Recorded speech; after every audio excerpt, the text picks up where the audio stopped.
Oh, that must mean it's post-Easter. Look at this. He has risen. What up, everybody? And I'm just Charlie Brown. So, hello. Happy Tuesday. We're here for a late night Clout round. That's right. A long night. Surprises like Charlie Brown and the Easter Bunny. What's the Charlie? I didn't look this up prior to the episode, but what is the Charlie Brown Easter special? Is there one? I think it's called It's Time to Come Home, Charlie Brown, and it's about when he finally shaves those last 3 hairs off of his head, I believe. All right, everybody, let us know if we're sounding good, if we're here to hang. Nice to see ya. We got Headbug in the chat, Hash in the chat, Abba in the chat. What up, everybody? Hello. Alert the Discord here. Going live. We are fucking live. Oh, wait. I was about to say, I've got that, don't I? I have it now. I don't know where What anybody rules, is. you sons of bitches? That'll do for now. We'll do it live! Do it live. God. What up? What up? What up? Links in the Discord. If you ever needed confirmation that we are, in fact, living in the darkest timeline, pull up a chair. All right? We got you. Let everybody get in here. Coming in clear. Headbug says. Coming in. Nice to see ya. Hello. Look, it gave me I got a crop carrot. Is that? That's pretty dope. I'd plant it. Plant. Yeah, see if you can grow a plastic tree.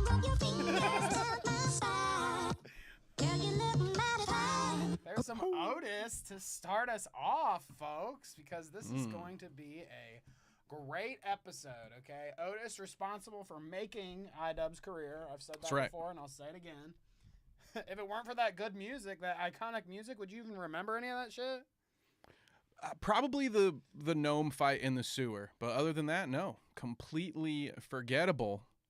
Unlike tonight's show, where we have to recap 20 hours worth of content for all of you. It's going to be great. Look how stoned. Oh, he's You really, see that? really baked, dude. He didn't know. He thought those were regular brownies. Time for the only dance. Save the carrot for the only dance. I'm not used to the sound bites, I have to admit. It's been such a long time.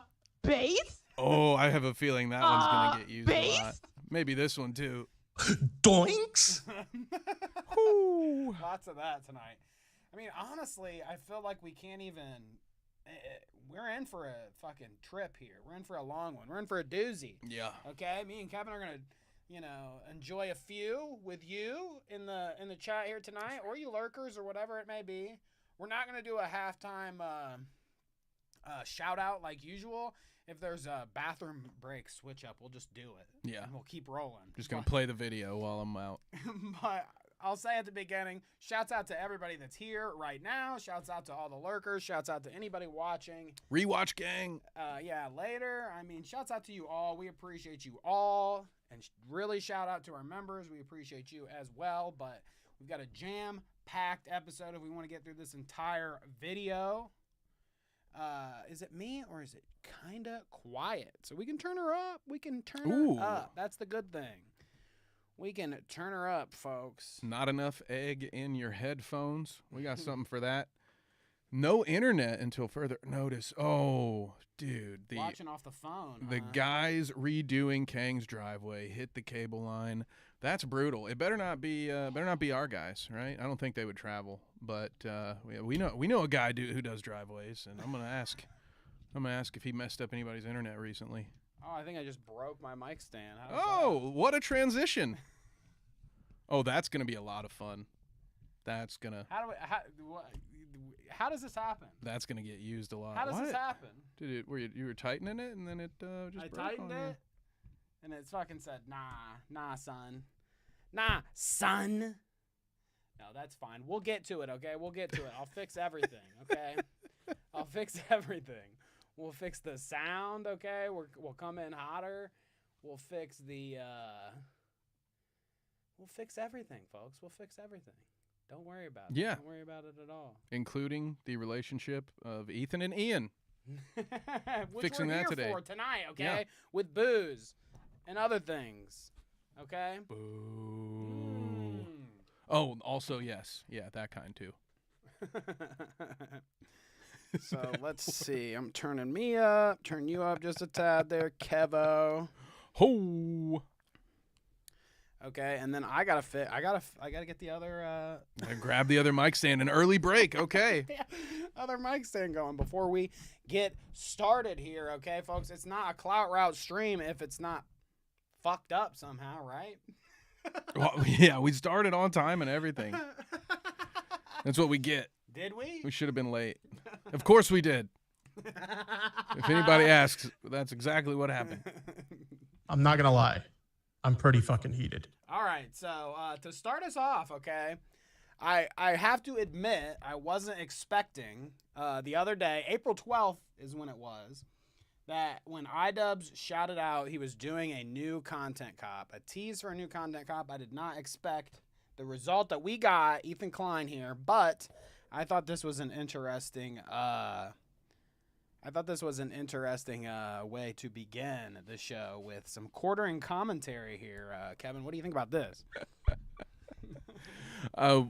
This is how I know we're in some kind of weird Black Mirror episode, because here I am agreeing with something the quartering has posted. So what in the hell is going on? That's an emotion that I came across quite a lot in the last 4 days, gang, because leave it to Ian, Hasan, Ethan, and Keemstar to all be on their worst behaviors when we're taking a 4-day break. Like, it was a holiday weekend, guys.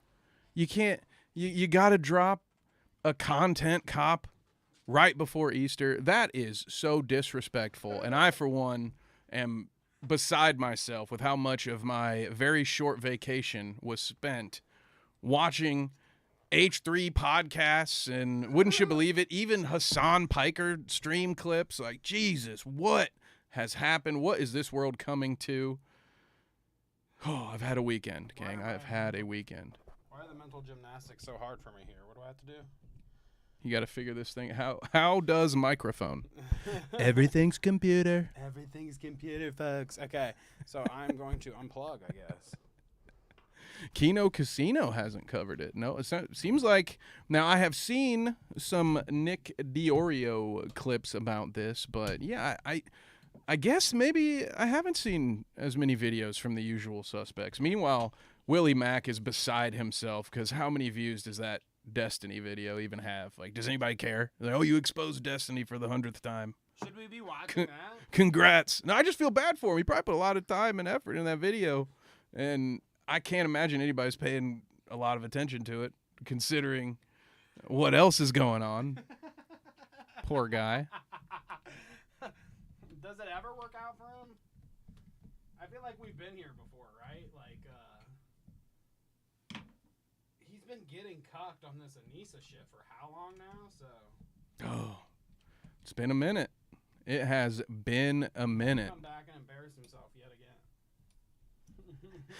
Ash says, I'm waiting to see who goes when Trisha gives birth this time. Headbug says, Willie didn't add anything we already knew, which I feel like that tracks. That sounds about right. So I shouldn't watch the video, because I was thinking about it. But that's a no. It seems like it's a no. That's a no from the crew.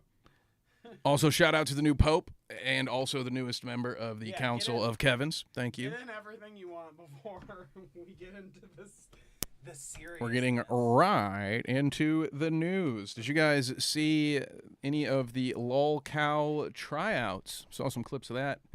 Mother of God, dude. Mother of God. Okay, I'm trying not to break it. What is going on? Can you imagine doing that? Well, like, you just got outed for doing, having some dirty, weird DMs.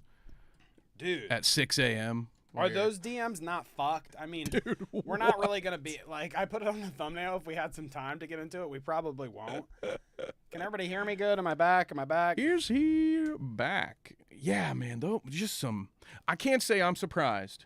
The only thing I might be surprised about is that Keem has the stamina to drink until 6 in the morning. Yeah, that is some Dude. postgraduate behavior if I've ever seen it. You know, those days are few and far between for this old egg. You know, every once in a while can still get down, but why you would be drinking that early into the day is beyond me. But no, Twitted my fucking temple! You want that Keem cock? Like that's exactly how I expected him to sound in private. If I'm being honest with you. Frost, you one of these days we'll exchange fluids. yeah. It was so weird. Just, I mean, props on the confidence. That's very important to have in life. But Jesus Christ. I fucking love that, dude. Yeah, put the wig on and send me more pictures. Like, bro, chill out. Dress up like a bunny for me. Why don't you prove that them titties are that Why big? won't fucking Discord work? Oh my God. I need I'm to not gonna lie. chatterbait with you right now. I'm pretty fucking heated. Oh, no, that's not the one I wanted. I wanted this one. How dare Keemstar show his fucking face in my chat? Don't you ever show your face in my fucking chat again. You're not welcome here. Oh, I've missed Tipster on the soundboard. All right, so we're on course to fucking watch this video, folks. The unthinkable happened. He released a video on... Okay, and so, I mean, right at the top, one of the things we can discuss, because, like, I, in no way, shape, or form, thought that Sam Hyde was going to be the subject of... Oh, you know it, lad. You know that Hasan Piker? I'm coming to kill you! In Los Angeles, at your house! No, there's no point where I thought Sam Hyde was going to be the guy. No chance. But it is funny how he did the whole fucking... did it on his birthday or whatever. Like, he was trying to... He was at least trying to say something, right? By releasing it on Sam Hyde's birthday. He's, like, trying to make people think at least that he was going to do it.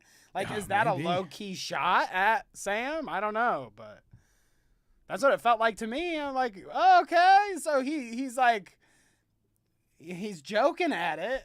I guess he's funny guy. He's funny guy idubbbz, right? Funny guy very funny. idubbbz.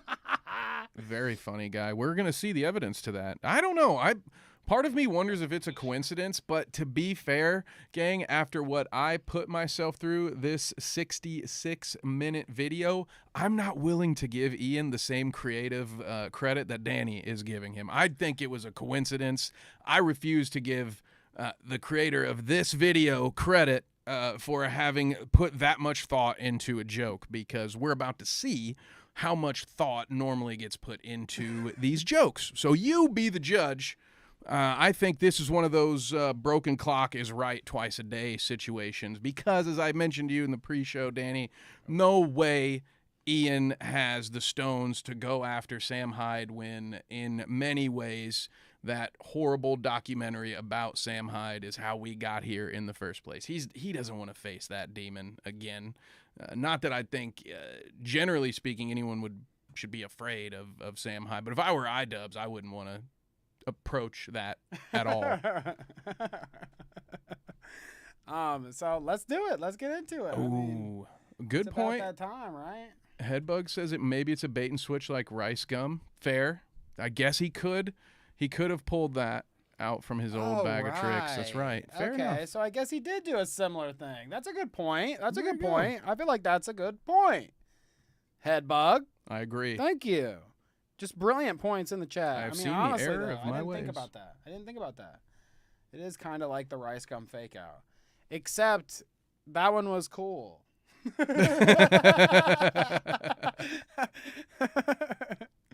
That one was cool. This one not so much. So, gosh, I need for in studio streams. I need another monitor at some point. I need to buy another one. Ooh, because okay. You need a wall. I want to have the notes up, but it's hard to have the notes up and look at our pretty faces and all this stuff. But my first note that I made on the doc was the amount of effort put into this video is shown is epitomized here by what Ian is doing at the beginning. I feel like that is like, you can kind of summarize the effort of the entire video right here at the beginning with him just scratching his balls and drinking a beer and watching some fucking shit on his phone. This is, I imagine, an insight into what his day-to-day really looks like. So let's get into it, baby. Let me make sure we got the volume. Turn this up. Dangerous. Consider the law. You guys let me know if we need to adjust some volumes out there, okay? I don't want the video to be blowing your ears out. Blowing your bunny ears out. I want it to be real quiet, so you have to turn the volume up, and then I go, bah! I get you. Fucking thing in our defense, like, actually, Hila's not a baby killer. Actually, accusing Ethan of killing his dog is maybe too far, because they have mobilized such an insane Interesting that he used this clip. harassment group that anybody who says any fucking thing, I was gonna wait for him they to will turn attempt to ruin their lives. And once again, I'm the there crazy we one. go. It's not bad enough that I have to. So you said interesting that he uses that clip. That's the one time we get really any context as to why Ethan is acting the way that he is when Ethan briefly mentions in this clip the accusations. And it's just kind of like, if the goal was just to point out how unhinged this dude is, it was weird that he picked a clip where Ethan's explaining, yeah, these people are, whatever he had said about CPS and killing animals and all that stuff. And it's just like, but yeah, that was a great job, I guess. I don't know what point you're proving here, but yeah, well, right off the bat, okay? Right off the fucking bat with this shit, I'm like, this guy, the fucking H3, is known for fucking saying crazy shit all the time, okay? That is his IP. That is like him. There were plenty of clips you could have grabbed. There's tons of clips where you could get him saying some off the wall crazy ass shit that then would justify your like weirdo look from your phone over to the cop uniform. Like the shit that he's speaking of in the clip, I feel like if you're gonna really do this skit and this bit, it's not even, whatever you want to call it. If you're gonna do this in your video where you're gonna look over, have a moment, oh shit, I'm bringing back Content Cop, and you look over to the fucking suit up here. You make that whatever is like prompting you to do that be impactful, right? Like this is a whatever fucking clip. Yeah. This is a whatever fucking clip. Like, okay, right off the fucking front. He did the whole a whole section, and Headbug points this out in chat. He does a whole section of his video on the safety button. Use one of those clips. Yeah, like, if you wanted to prove this, use the one where he's being a dick to AB or something, right? Like, if that's the point that you're trying to make, that he's unhinged, don't have it be the clip where he's like, yeah, these people are saying I killed my dog and calling CPS on me. Like, that sounds pretty reasonable. I honestly would not have gone live the day that would have been my note for Ethan. Like, maybe don't go live the day that CPS shows up at your house. Probably not a good idea for anyone. Certainly you need some more time to process that shit, but that might be the thing. Yeah, don't go live on that day, but the idea that that's the clip he used, again, we will see. Don't use your podcast as an emotional dumping ground, Kevin. I would never do that. Okay? Ever. Don't. Except when I'm upset about how the bald I am. podcast police are here, okay? The podcast cop is here, and he says no. Oh, cue the clip of Joji's reaction to Ethan saying wild shit, like the one where he's like, women in nature are to be hunted, and Joji's like, what the fuck? That's like my favorite clip. Even if it was something stupid like that, like maybe if he like threw it back to something that he couldn't even, like one of those just outrageous clips that he wouldn't actually make a point in the video to criticize him for, but just one of those. I mean, he could have put that clip of him saying Ben Shapiro should be gassed or whatever. Like, there's tons of clips of Ethan just saying heinous shit. And that just didn't hit for me. That didn't hit for me. But let's keep going. Let's keep it rolling. This group of What we do here is go Good point, back. Yeah, Ian's podcast. Definitely no emotional dumping on Ian and Anissa's podcast, right, gang? Well, yeah. I mean, like, we'll get to that later in the fucking show, but their fucking podcast name is literally She Ruined My Career. Dude, what are we talking about? Emotional dumping ground. The name of your that was reserved for that segment. I recently unlocked a skill, empathy. We'll get there. Fuck this guy, dude. I used to like this guy, okay? I used to be a big idubbbz fan, dude. This dickhead is making me run D you. for Ethan Klein, and I Hate you fucking now. hate it, dude. I'm so mad right now at what I have to do, but it needs to be done, okay? It needs to be done. I mean, you guys know me. I do that all the time anyways. Damn I it. run D for Ethan most of the time. I usually agree with that motherfucker. But this is just like, I was looking forward to this video prior. You know, I wanted to see who it was going to be. I was looking forward to a content cop. Then I saw that it was H3, and even then I was like shocked. I was like, oh shit. Like, this might be fun. Like, okay. Like, I mean, I knew as soon as it was an H3 content cop, I knew, okay, we're going to talk about it, obviously. Yep. But it wasn't until you watch it, and then I'm like, bro, dude, this is like, we're going to talk about it for all the wrong reasons. I have no way of liking this video. It's the worst. And that's my thesis. That's my through line for this episode. Ooh. This is the worst idubbbz video ever, dude. Ooh, even his really? Stupid Cheez-It fucking tier lists are better than this shit, because at least I know that that's a bullshit video. At least I'm not teased into thinking, oh, I'm about to sit down for a content cop. No. Okay? I know what I'm getting with Cheez-It tier list. Fuck off. Okay? Fuck you. Okay? Fucking watch it. But fucking content cop's supposed to mean something. It's the only thing that compares to this, I think, is when he placed playground equipment based on its political orientation, potentially. It was very weird. It was I think I watched 2 whole minutes of it. It was very, very odd. But this might take the cake. Coming in with that Snow White energy, saying, screw you, Dragon Ball Evolution. There's a new king shithead in town. Hashtag's my introduction to Ethan outside of Vape Nation was him saying some gross sexist comments while talking about that Korean mukbanger that eats live animals. I mean, that shit's fucked up.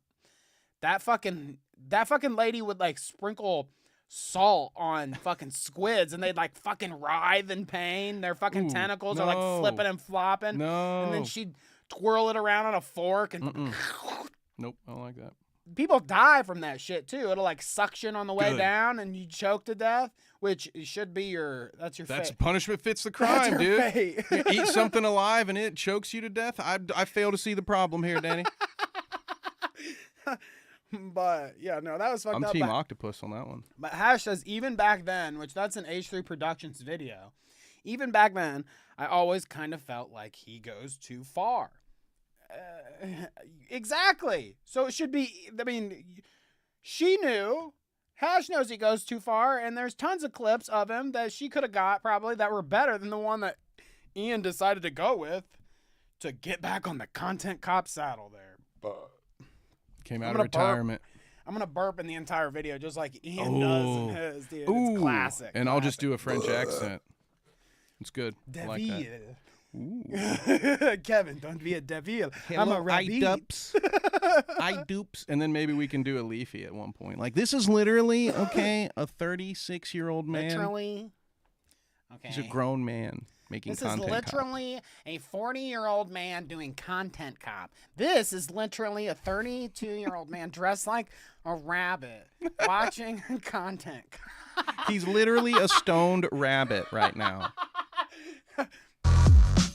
We need to go. We're gonna be here forever. We're gonna break Ethan's record for how long it takes to react to this. I mean, these segments are usually all right. Like, it's stupid bullshit that he does at the beginning, like he's in the sewer or something, or running down a hill. So like, this is whatever to me. Although I feel like this this whole part of Content Cop is kind of ran dry for me. This wasn't what you were nostalgic for? I don't really care about this, but it's fine. Whatever. I agree with Sleek on the red pepper Sabra, but I don't know if that... Does that prove their point? It might. It might actually prove Red their point. pepper Sabra? Okay, if I like seriously? it, I think that probably, yeah. As a white man, I am offended that you would fucking talk shit about Sabra, okay? The only I can't even say it how like Ian says it, because he puts like the accent on it. Like he's like, oh, my wife is half Lebanese, so I know how to say hummus or whatever. Hummus. Ooh, I like that. But don't talk shit about my fucking Sabra hummus, bitches, okay? That shit's good, okay? I'll dip a fucking cracker. I mean, I wouldn't eat a vat of it because I wouldn't eat a vat of anything, but yeah, it's not too bad. Ass cakes, nice name. This video is so bad it wouldn't take much to convince me idubbbz really is a friend of Ethan. The video did more for Ethan than a positive video ever. That's what it was. Oh my God. Okay, I see. It's a behind false the flag. scenes, Yeah. working for my buddy, okay? That's the real Trojan horse. Wow.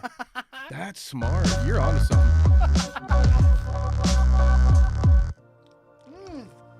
What's up, everybody? I'm already I'm Hasan spilling Piker. beer. This is I know, the I Hasan almost broadcast coming to you live. Spilled on myself Okay. too. That's just the Hank Piker effect. I gotta move us so that you can see Hank, or maybe I'll just shrink us for this bit. So I have to admit, and I told Kevin this beforehand, this might be the most iconic intro. Like, I mean, I guess you call this the intro, the second intro. Yeah, 2 intros, always great. That's the first thing they teach you. Make sure you have an intro and then a cold open. That's just Right. look it up. That's how it's done. But man, dude, this has to be the most iconic intro to a Content Cop. Like, there are tons, you know. Ian goes to the Tana convention, or I don't remember what the intro was for, you know, some of the other ones, but this one will always stick out in my mind, okay? For better or for worse. Yeah, it's certainly hard to forget.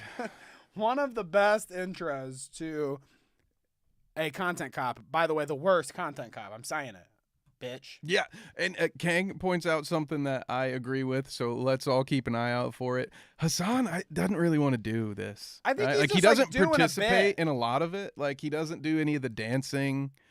I feel like at a certain point, is he doing a bit? he was like, "This is cringe," but they're already here. Well, that's, I mean, like, any normal person would know that this is cringe, of course. Yeah, how you? So that's a normal reaction.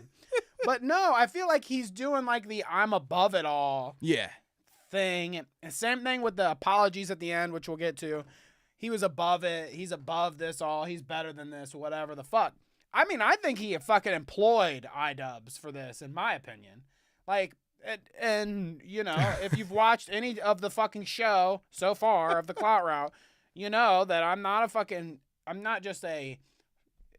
Kevin. I'm not just an automatic Hasan hater. That's true. That's You true. know? I can relate to some of the stuff that, I mean, I not relate.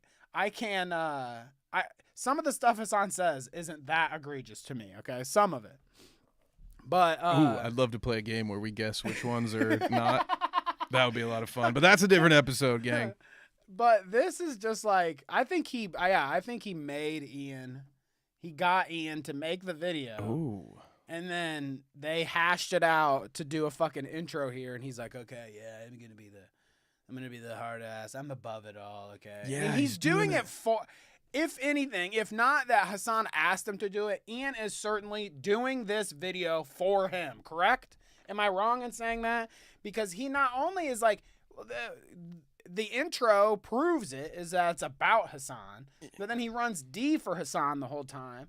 It's like, I think this video would have been way better if he would have just stood his own ground and made his own points, right? And probably not used this example. Of all the examples that I wouldn't try to, or any angle that I would try to take to do a hit piece on Ethan, I probably would just not make it about Israel-Palestine. Like, again, like find one of the other things you could ream him about. I really don't think, especially when you're fucking idubbbz. Like, this would be like me trying to make that video, dude. Like, what? No, like don't listen to either. Don't listen to Hasan or Ethan about any of this shit because they're both fucking dumb. But at the very least, okay, at the very least, like, it makes sense for Ethan and Hasan to be having this conversation, right? Not only did they have a show together that was about politics, but it ended because they're beefing on this specific thing. Like, their whole drama makes sense. It makes sense that they're beefing about this Israel-Palestine stuff. That's fine. But idubbbz to insert himself and make a defense video is like, what do you know about this situation? Oh, but his wife. At least they did a podcast together talking about this stuff. Like, you can argue whether they have any sort of like legitimate, info to provide you. I don't know, but they at least were doing a political podcast together, talking about politics, and it ended on this conflict. It all makes sense there. idubbbz, have we ever heard him talk about fucking politics in a content cop video of all things? A content cop about politics. I remember they were normally about streamers and fake Kickstarter crap. There we go. Remember that?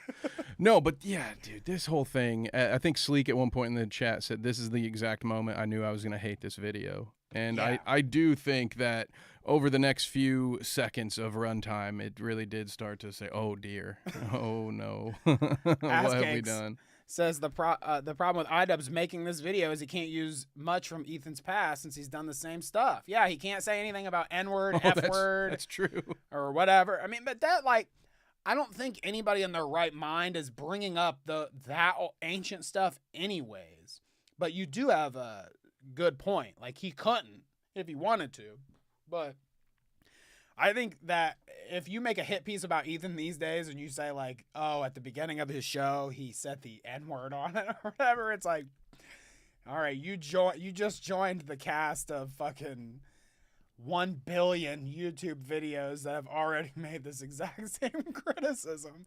It's like doing a Keemstar video about the Etika situation. Like, yes, bro, yes, it's awful. We know that it happened. Like, we are aware that these things have happened. None of this is news. Thank you, Willie Mack. All right. Like and subscribe. What up, Shadow? 138 into the video. Let's go. From a cloudy day here in California, Los Angeles, we're live and alive, and I hope all the boys, girls, and MBs are having a fantastic one because today's a beautiful day. I have a very so easy to hear. Why does it have to be? See how much he cares? He can't even get through his line. Why does it have to be? Why is your content cop second intro the intro to Hasan's stream? I just don't like. Because it's a dream.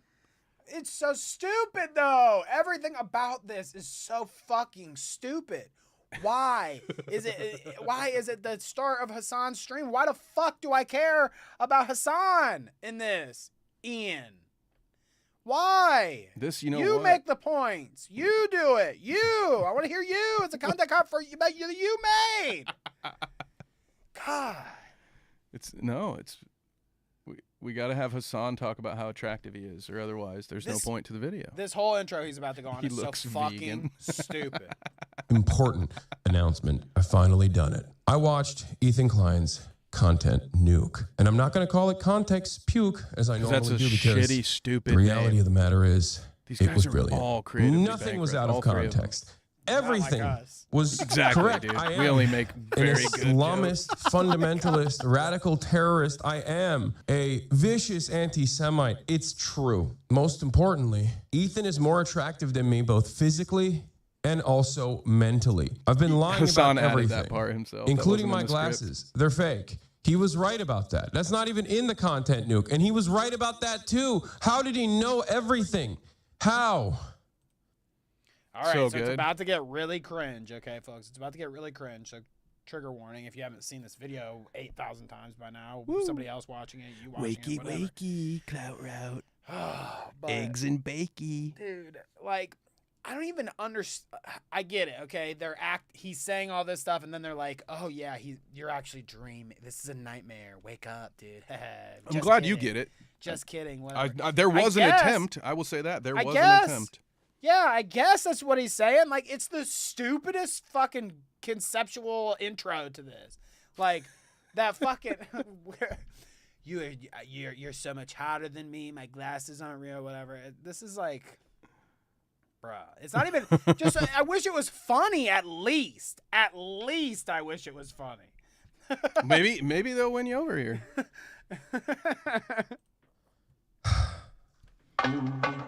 Wake up, Ethan. Oh, Wake up, Ethan. I forgot to switch it. Wake up. Wakey, wakey, Ethan. Wake I mean, up, that's a Ethan. great face. Wake up. Can I say like Time that? to be awake, Ethan. Wake up, Ethan. This is no one.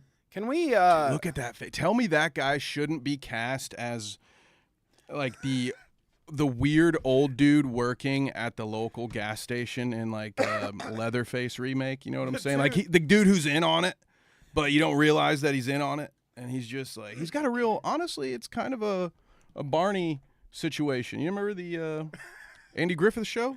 He's got a real Deputy Barney going. Okay. You're showing your age with that one, but stop. You were really showing your age with that one, dude. That's like something. If you don't know what that is, that's your problem, you Philistine. That's not my problem. You don't know what the fucking Andy Griffith show old as is. shit, Kevin. Television Love it. royalty. Are you kidding me? Yeah, No. oh, come on, dude. Come on. What are you going to say next? Nobody knows who Bob Ross is? Come on. Oh, I forgot to bring him out.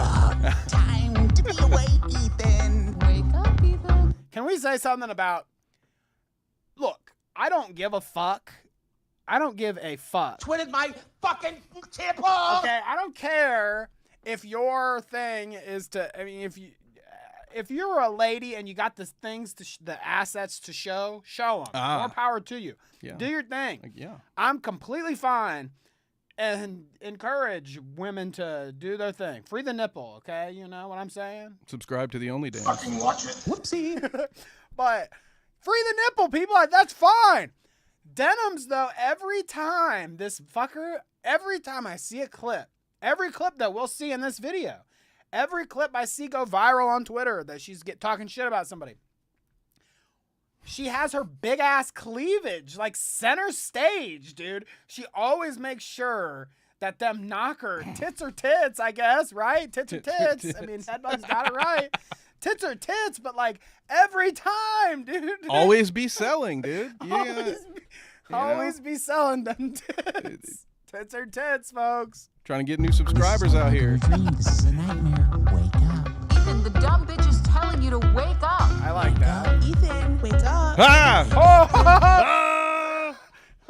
We gotta say something. Babe? Babe? It just startled me. Hold up, though. Bitch is telling you to wake up. Wake up, Ethan. Wake Let's not stoop to the level, okay, of any kind of. Honestly, she's looking fit here comparatively speaking to our prior viewings, okay? She's looking good. We're not going to make any weight comments or anything. Absolutely Nothing not. like that, okay? I'm not going to say that. However, I do want to say, okay, this. I'm not body shaming, okay? Fuck off. Yeah, fuck you, man. If you know you're about to go on some fucking thing or whatever and be heavily critiqued for your dumbass Fortnite dance and goofing off that you're about to do, why do you come equipped? I mean, I'm sorry, but like, denims don't look like a fucking clown. Like, there is something going on with the makeup, lady. Why didn't you and denims like fucking talk it out beforehand? Does your girl have your back? Because holy cow, dude! Like, I'm sure she looks lovely without makeup on. You know, if you just took it off. I bet. Yeah. I'm sure she looks lovely with no makeup on. But somebody did you wrong, girl. When you set out for the fucking filming of this video, like, why didn't you just tone it down? Put on some lip gloss and walk out. What are we doing? It's 2016 YouTube beauty guru makeup, Kangaloob says. Yeah, it looks like that creepypasta picture. That fucking thing. You know what I'm talking about with the white face with the big old lips. I don't know what that thing is called. But you know what I'm saying, dude. There's something seriously. Somebody did her wrong. It's unfortunate. Maybe a third Rising Star Award will make it. Oh, what up, ass cakes? Welcome to the Clout crew. Thank you, my friend. Yeah, let's play him a good one. Let's throw back and give ass cakes a iconic Clout route soundbite here. First off, we'll just do one of these because we need to play this more often in this video. Palestine. Get us on in on that one, okay? We love that. But here, I'll let Kevin pick one too. But here, I got one. How about this? I thought the bitch was white. You can definitely tell it. And Frogan is white as hell in this one. That makeup and the lighting definitely helps that. I'm wondering if let's see if this is the soundbite I think it is. You ready, gang? Okay. If you need a penis, Yes. take a penis. If you have a penis, That's give a an penis. iconic. That one Here. just says Bill, so I wasn't Hey. sure. You know, he says some fun stuff. There, we know what to do with it now. I'm giving it. Oh, I thank have you. one, I and do I'm need giving this. Yeah. It's almost swimsuit season, All you know? right. Enough. Wake up. Always be selling. Ethan, wake up. Wake up. That guy. Tunes anyone? Just wake up. So what is this? What is this? Whose Zins are that's Can we- so can we- many. The It's like a fucking- week's supply of Zin. That's The crazy. quality on this bitch is scuffed. That'll help. a little Ooh, bit. there it is. Yeah, please. Yes, more. Well, okay. Here's a good moment to stop before I go back, but good moment to stop. Ethan just Ethan just dropped a video, okay, like hours before the show, talking about this specifically. The swastikana, okay? We've got the swastikana here. He's pointing. This is the only time he has it in the video, and he's pointing it directly at the camera, just so you can see what it is, you know, a swastika. Then they took a picture afterwards with the swastikana, pointing it right at the camera, so people can see it. I'm just saying that, like, when does the Sabra shtick? Oh, it's the Love Sabra tier list. It was just a coincidence that Sabra means Jews or whatever. And the video about Ethan slandering Ethan, it's just a coincidence that we had the swastika katana that I point towards the camera during the video and then take a photo op afterwards with the thing to promote the video. Okay, Christina Ricci, I don't know who that is. Up yours, woke moralists. We'll see who cancels who. Those are my thoughts on honestly, the matter. who cares about the Ichigo fucking katana, whatever, but I do think it's kind of rich. It's always a coincidence. It's a reach. It's also a Hindu symbol. I mean, I get it. It's the fucking Ichigo's katana. It's the fucking his fucking Bankai or Zanpakuto or whatever they call it. I forget. I haven't watched that in forever, but Yeah, I don't know what any of this stuff is. I get what it is, but it always has to be this. It's always like so convenient. I feel like there's always these moments of, oops. We just happen to have the swastika katana. It just happens. Sabra just happens to mean Jews, and it's at the bottom of our tier list when Arab is at the top. It just happens to mean that. I think it's all a bunch of dog whistles. Is that what you think? That's what's going on? Again, I might just be, my opinion on this is I just can't give Ian that much credit. All right. I know we are in a disagreement here fair with enough. you and some of chat, but I feel like you've already put more thought into this video than Ian did. Just in those last 2 minutes. Yeah, okay. I won't argue. And that's not meant to be a knock against you. I won't argue with you. Huh. What was I gonna go back for? I forget now. I guess we should just. If I already forgot, we should just move on, right? There's so much to get to. We'll do it live. Fuck it, we'll do it live, bro. We'll do it fucking. We'll do it live. Doinks. Doinks. Wake up. Wake up. Wake up. Wake up, Ethan. I'm not going to do a react content. Dude. He's so happy to Dude. be there. Dude, it's like, oh, man, I feel like Hassan's babysitting his, like, little cousin or something right now. Which, like, they wrote this in He's so this annoyed. way somehow, I guess. Like, I get, like, that.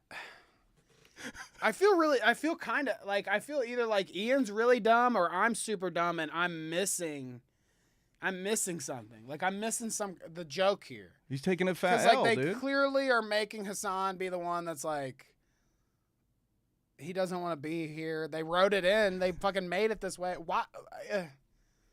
I don't really get why. I don't get it.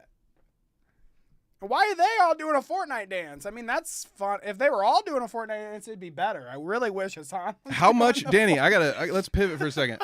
How much would you have to be paid to sit behind someone? Let's say it's me. All right. Let's say I call you and say, "Hey, Danny, we got to put out a hit piece on somebody. I need you to stand behind me and floss for 30 seconds."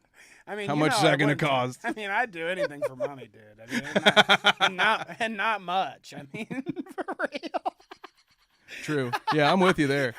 Like, yeah, you could call me up. I mean, I don't know. You're asking the wrong guy. I would just, I would do whatever. I couldn't go to Hasan's house though. You're asking the wrong guy. I would do what. I don't care. Like that. It wouldn't bug me to do this, but I would like. It would have to be it would have to be funny or a good reason, or like you would have to explain the bit to me and I'd have to understand.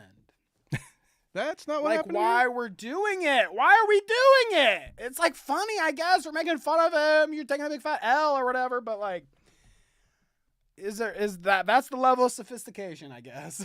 It's just face value. Just you wait. And yet.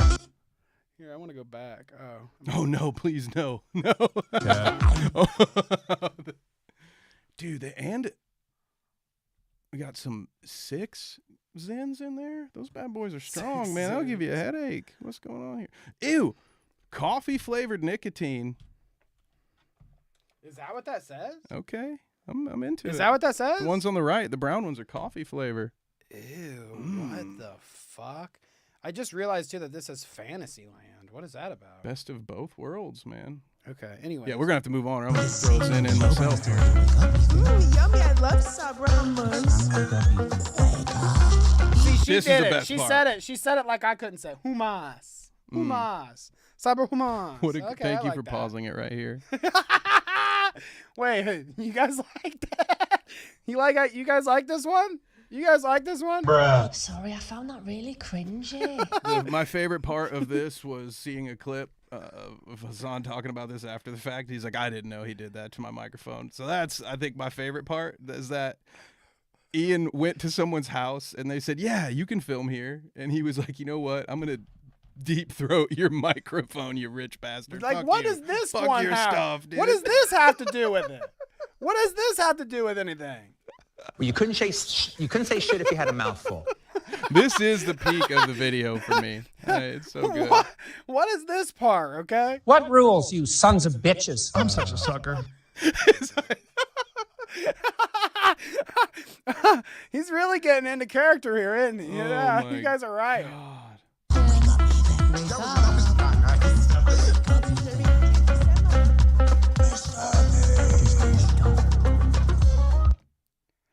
Yeah, dude. Hell yeah, brother. And I mean, we're good. like, It's real good. we're obviously not talking about the context around all this, okay? Like, this is like, I mean, comparable to, you know, two buddies that do content with each other online. Two buddies that do content with each other online. And Kevin does doesn't tell me and does a hit piece on me. And in the hit piece, he's fucking flipping me off with my worst enemies ever, okay? My ex-friend flipping me off with the people that I've been on a tirade about for the past, you know, however many weeks, months, whatever. Okay, besides the fucking Sean DeBlack guy, whoever the fuck he is, I guess, but in the equation, at least that's what Ethan kept saying. Well, in my defense, Danny, you're only a light friend, okay? I just, I've only known you for over a decade. I like some of your content, but it's been a little weird lately. Which content? So, fuck you, Danny. The one you're involved with? Yeah, whoops. Maybe that's what Ian meant when he said that, too. He's like, I like some of your content. The ones videos that I was in. Those times you filmed me were pretty good, yeah. That time you let me promote Creator Clash on your podcast, that time. Yeah. And staffed it. Like half the people booked on the first one were H3 related, weren't they? Like, didn't he have an H3 employee on every Creator Clash? It's ridiculous. Exactly. Every time it's promoted by H3, they watch it with their fans, and they've had AB in everyone, and now Lena, his wife, in the new one. It's like, this is insane. I mean, there's like clips of them months ago prior to this, okay? Just like a few months ago, AB being there, doing promo for Creator Clash with them in a fucking fundraiser, and Ethan and Hila on the show donate to them. And Anissa's like, oh, we love you, H3. You guys are the best. Asscake's got it right here, though. I tried explaining this to my non-online friends, and it took less than 30 seconds before I realized I sound insane. I mean, that's the epitome of our show, I think. If we took any of this stuff that we talk about on the show and tried to talk to, like, one of my normal friends about it, they're like, what the fuck? Yeah, this is our emotional dumping ground, okay? No, you guys are the only ones who can understand this. That's not a podcast. That's not a fucking podcast. God, let's go. We got this. And we're through. How long was that? An hour. No. We're so fucked. Nah, we're good. We're on the home stretch. Yeah, we'll get through it now. Nice and easy.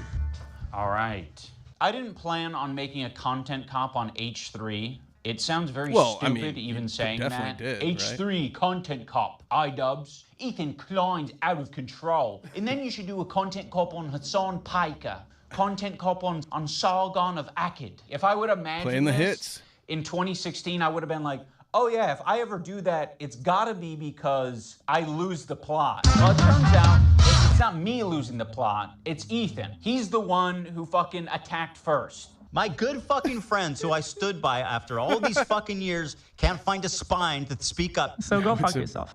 Now it's a BreadTube video. Here, let me take these idiots, this shit down. But no, this is a funny one for me, I feel like, because he's like, of course, I would never dream of doing this video. And if I did, it would be I would think that I lost the plot. But it's really that Ethan lost the plot. But it's really, Kevin. I lost the plot. But it is really that idubbbz lost the plot. Like, it's funny to hear him say it. Just, I would have never dreamed I'd be doing this video unless I lost the plot. But really, Ethan Klein lost the plot. That's why I'm doing it. No, I think you were right. You lost the plot, dude. You lost the plot. You made the worst video you've ever made. Content cop and name only. Yes, okay. I'm there for that. I agree. All right, guys, I'm going to tell you a story about Ethan Klein. I know some of you have been following him, but there's a lot of people who might not be familiar with the background, with his podcast, with what's been going on over. I love the idea that anybody watching idubbbz wouldn't know who Ethan Klein is. Like, I love this Wikipedia starting point of like, well, Ethan Klein was born in New Jersey in 1969. There is a weirdness about this video too, that like you're saying for this instance, he's like explaining like a Wikipedia article, like, oh, this is the H3 podcast, whatever. Like, you wouldn't know. But then I also feel like he goes on later on to refer to people that are in the podcast, like Olivia, and like moments that happen in the podcast where if you aren't plugged in, like I'm plugged in, I watch it with my wife every week, whatever. If you're not plugged in, you don't even know who these characters are or what almost any of the context is here. That this was like, most of these clips are after CPS was called on him and his children are getting, threatened. And the skulls or whatever in the mail, which is also crazy shit. Who knew Jared Leto had Ethan's address? That's pretty weird, huh? Never saw that one coming. Trying to downplay Ethan's success to make himself feel more superior. YouTube trope bingo. I like that one, Sleek. The past couple of years, So Ethan, as you know, is a content creator who has a podcast where he says all sorts of outrageous stuff. Sometimes it's fun, sometimes it's fucked things up. You don't know. He's had shows As you with know, all I sorts need of to different pad my controversial runtime. characters. He's had a show with Trisha Paytas. He's had a show with Hasan Piker. In doing so, he's gathered a ton of different audiences. Now, in his podcast with Hasan, Leftovers, they would mostly talk about surface level progressive shit and make fun of right-wingers. And you're telling me he didn't flick their dick once at least? Oh, that's 100 shavers, you trans women. I say, oh no! And it was most... See, again, that's like where I was talking before. Like, their drama in this all makes sense. Whereas idubbbz inserting himself into the drama doesn't make as much sense. Unless he was hired by Hasan to make a video, which they could admit. They could admit. No, I think Ian saw this as an easier opportunity because he knows Ethan. I really don't know. I really don't know why this would be the one that you chose, other than this is just them having their own little fight. You know, is this all really because Ethan called him a coward or whatever on his podcast? It seems like is that what this whole thing is about? It seems like he got super butthurt, which, like, I'm honestly not surprised by that theory either. That this was all spurned from, and we'll get to it. He talks about it soon, but like from Ethan calling him out. I think that was it. I think that was the whole catalyst. I think that's why the video sucks so bad too. Like, my theory is that as soon as idubbbz and Anissa got called out by them, which hasn't been that long. It's been like weeks, you know. It's been this year. He's been in the lab ever since then. But I think that he got called out and he got mad because that's the kind of person he is to, like, when somebody talks shit about him online, he wants to talk shit back. We've seen the content cops. We've seen what he does online. We know that's the case, okay?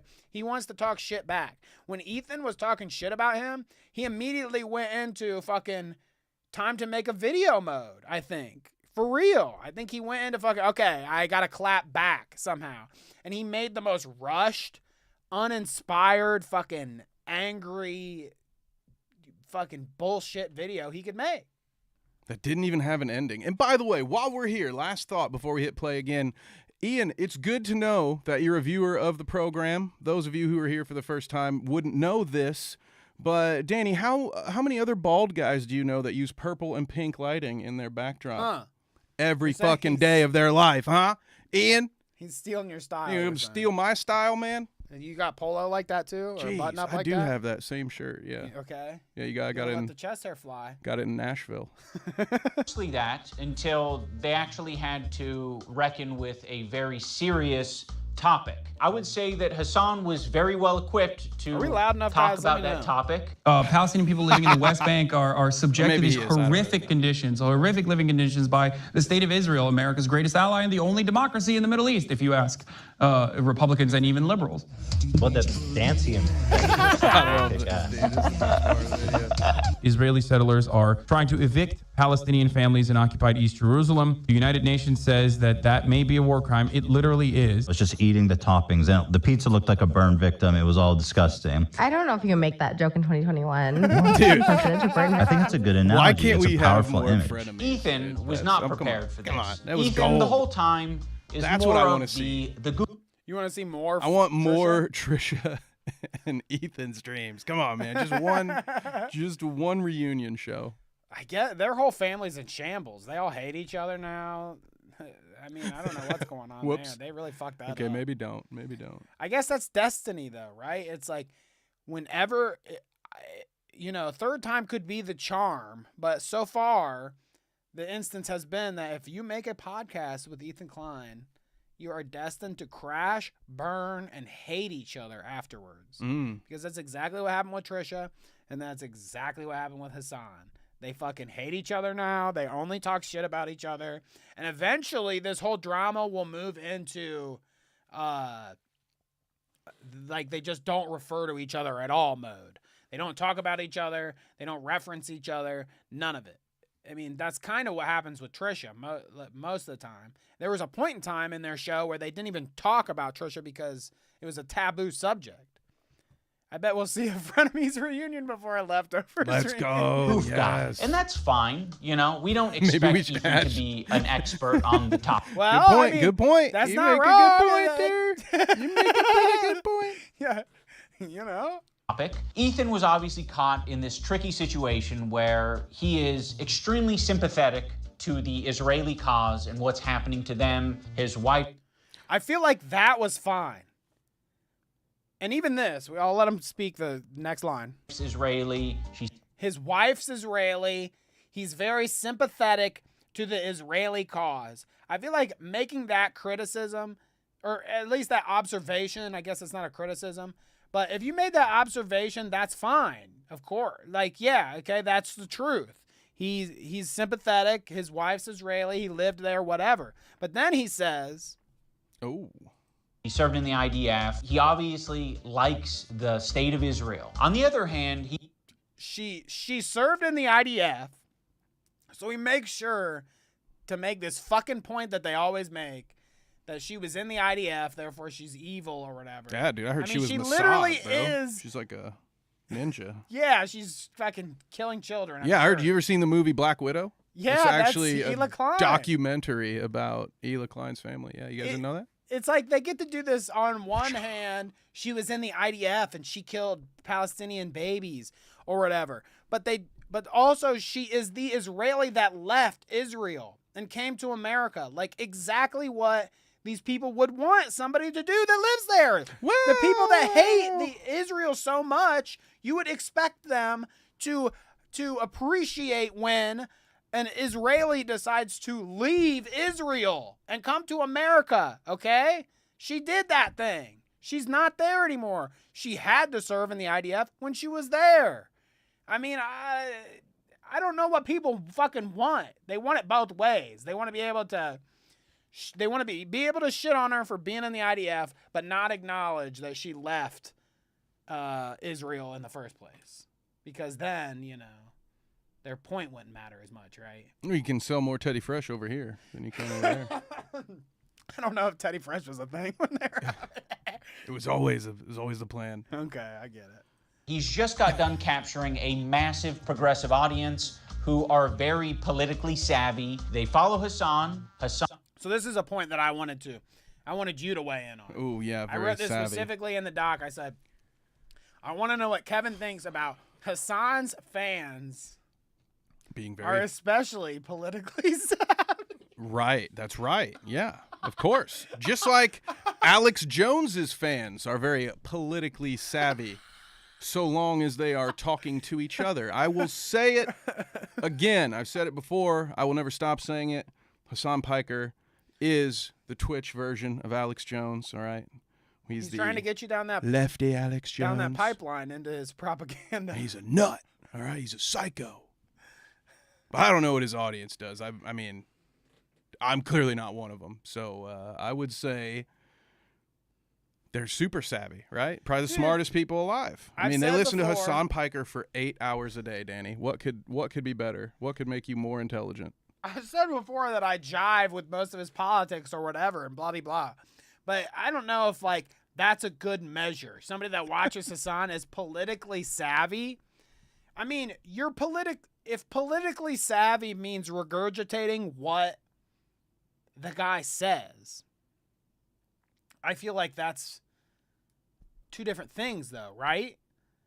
Like, yeah, that's true. Yes. You can repeat what he says and, like, that be your stance or whatever, but, like, politically savvy is a weird thing to assume about anyone's audience, unless it's like Hasan just is a streamer. Let's get this.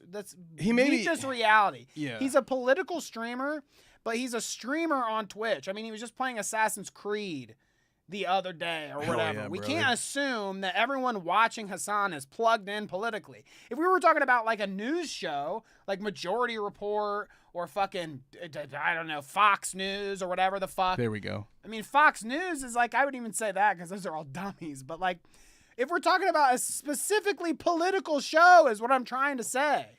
Like, if it was a person that strictly talked about politics, that's it, from top to bottom, serious politics in their show, I could assume that some, especially like Majority Report's a great example because it's it's strictly news. They're like boring most of the time. Like half of it is, they have half of their show that's called the fun half, where they actually have fun and don't just talk bullshit, like talk about actual news.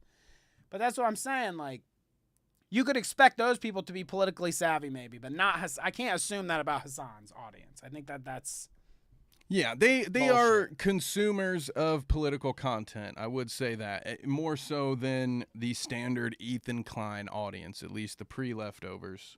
Ethan Klein audience would have been more politically inclined, right? They probably weren't logging in to watch Hasan review Jim Can't Swim videos, unlike me, because sometimes the real thing gets taken down, and watching Hasan react to something is essentially just watching it, because he doesn't fucking say anything. He just eats dinner the whole time. To the chair, right? Yeah, it's just me in his chair hanging out, listening to true crime, and I'm cool with that. Yeah. But you won't get that here. You'll get biting commentary over 6 minutes of a video stretched over an hour and a half. We got this. Strictly a political streamer. So this is something they're very keyed into. So when they see Ethan say things that are just like not accurate and it's just propaganda, they're gonna call it out. From the river to the sea essentially means the state of Israel is going bye-bye. So this massive progressive audience that... So many tabs. I'm so jealous of how many tabs they're able to open while streaming. That makes me so upset. I can't get through 2 without everything breaking out like it's on Windows 98. Ethan has, adopted over the years. They're becoming increasingly critical of his position because now he's talking about it not on Leftovers. He's now talking about it on his podcast. What I want to do is show you guys how I see Israel, because you don't see that. When you listen to Hasan and you hear all these fucking mega lefties talking about it like it's some super racist, crazy, like Jim Crow style of society. Like, I can't wait to show you guys. The other day, BB fired a really good guy that a lot of people are pissed about. So Ethan is having this... Which I'm sure you guys have all heard. Ethan's retort to that criticism is like, first off, he's talking about Israel... He says proper or whatever, which means just where, not Gaza, essentially. And what was the other point? The Gallant thing. They always bring up the Gallant thing because she said that Gallant was good after he got removed from the government or whatever over there. And clearly he isn't a good guy and did a bunch of bad things. But she comes later and says, oh, I misspoke. That wasn't really necessarily true after we looked into it. So, even though idubbbz has the most recent hit piece on H3, he can't even do his fucking bare minimum research to find out shit that they've already talked about and addressed. I mean, to be fair, it looks like he pulled that clip from an edit that someone else made. Because did you see how short the writing was that said he's a good guy, ? Like, it almost looked like, and I believe Ethan has made these accusations. Apparently, you know what I will say, guys? If I never hear the word snark again, it will be too soon. I cannot stand that fucking word now.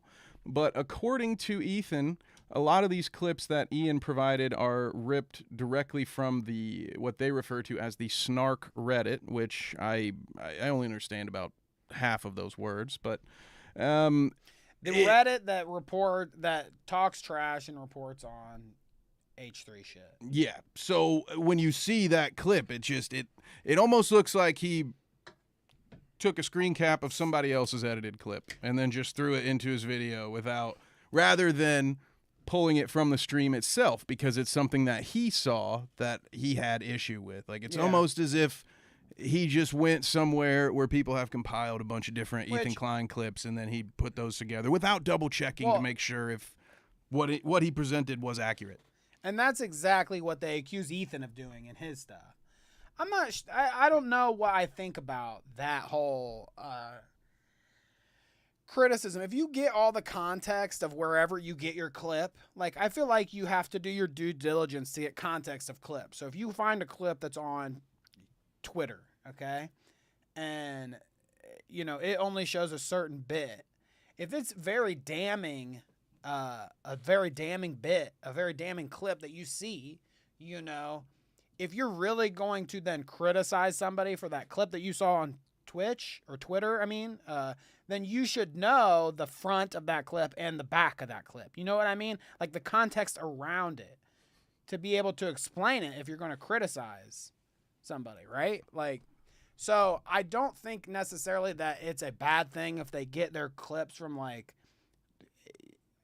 Snark or whatever, if it's a valid clip with a valid point, but you have to be able to explain that thoroughly. You know what I mean? I don't know if Ian really does a great job doing that. No need for the research if you just say a funny voice. A devil.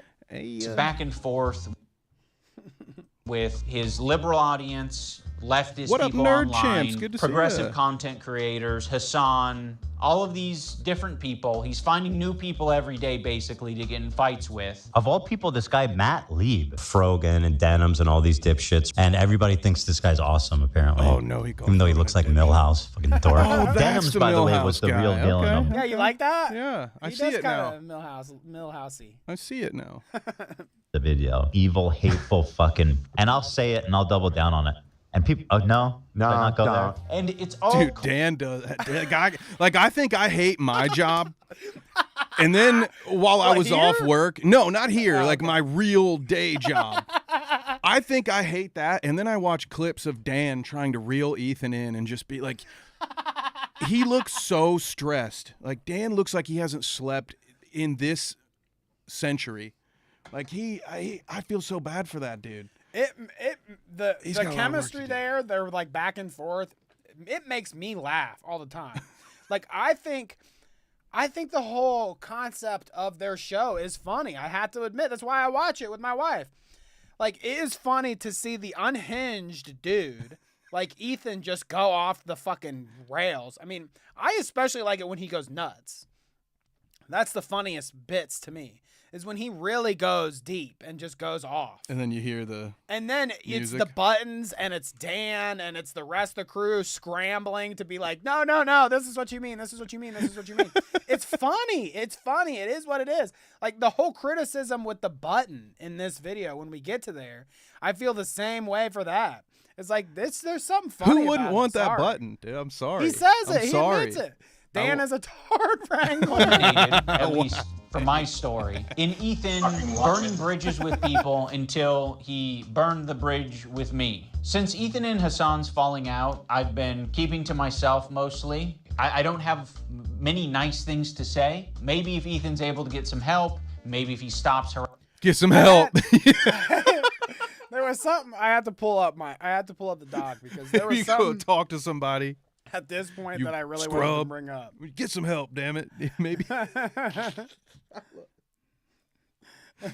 Like, bro, this is the same guy who somehow shoehorned in a free therapy session into his content cop, you know, where he's just sitting there crying at the Seattle doctor's office. Like, oh, yeah, bro, maybe Ethan needs to get some help. Probably. But he says all this, yeah, maybe if he gets some help or whatever. He's getting, like, this is the same time when he's getting CPS called and skulls mailed to him and shit. Like, you should get help. And then we can be Dude, it's not friends. like not like there's still skin on the head or anything. Like, what? Don't overreact. It's just a human skull. Bridge with me. You don't Since use one of Ethan and those as an Hasan's ashtray at falling home? out, I've been keeping to myself mostly. I don't have many nice things to say. Maybe if Ethan's able to get some help, maybe if he stops harassing other creators, maybe if he does these things, eventually he'll find peace and we can like rekindle our friendship. That's the funniest So that's been my part to me. approach. What, here's to say my fuck you and here's then- my feature-length hit piece. Hopefully we can be friends when you calm down a little bit. Like, bro, really? He really you guys rightfully call me a fence setter all the time, and that is correct. You are very astute. But what the fuck is this, dude? Where he's like, "Oh yeah, I'm about to dunk on you, but maybe someday we can be friends." Like, this is like, I don't know, it's some weird behavior. Seems like he's trying to keep Ethan on the hook in case he needs somebody to help him sell Creator Clash 3 tickets or something. Asscake says, you think he told Ian about the skulls? Yeah, he revealed the bit about the skulls after this video released, right? So, no, I don't think that he told Ian about the skulls. I don't think Ian knew about it. But it is like a thing where Ian's like, regardless whether he knew the skull things or not, the CPS thing he definitely knew. The harassment campaign he definitely knew. And he's like, you should go get help. But he doesn't even know the extent of it. You know, he's telling his friend, you should go get help. But he didn't even know the extent of the situation, that there's skulls being sent to him in the background and shit like that. Like, I don't know. It's just like, we can be friends later. Of course. Fuck you. Yeah. I just hung out with all those people that were getting CPS called on your family and on your children. And I had them flip you off at the beginning of the video, but you know, if you get your shit figured out, you know, we can be friends. It's great. I've occasionally thrown a joke Ethan's way in the form of Hasan Piker versus Ethan Klein for boxing. I like idubbbz. He's a good guy, but I don't like this tweet. It's stupid. It's not a fucking petty beef. It's like, this guy is evil and he's doing anti-Semitism. And also he's way out of my weight class.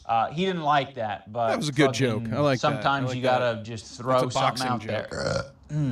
Good so work, you thought Ethan. you thought that the Hasan v. Ethan joke was funny. Oh, I mean, the tweet is whatever. I liked Ethan's joke where he starts out all serious, like he's an anti-Semite, da, da, da, and also he's not in my weight class, and I'm like, that's pretty good, pretty good.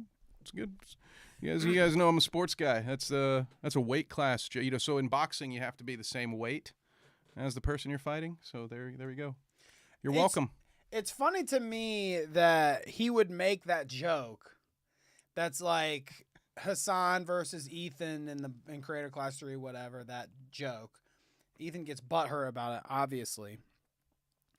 But, like, idubbbz clearly knew the whole situation going on, that Hasan and Ethan were beefing, and that Ethan was taking the whole situation very seriously and was hurt about, like, the attacks he was receiving and blah, blah, blah, blah, all this shit.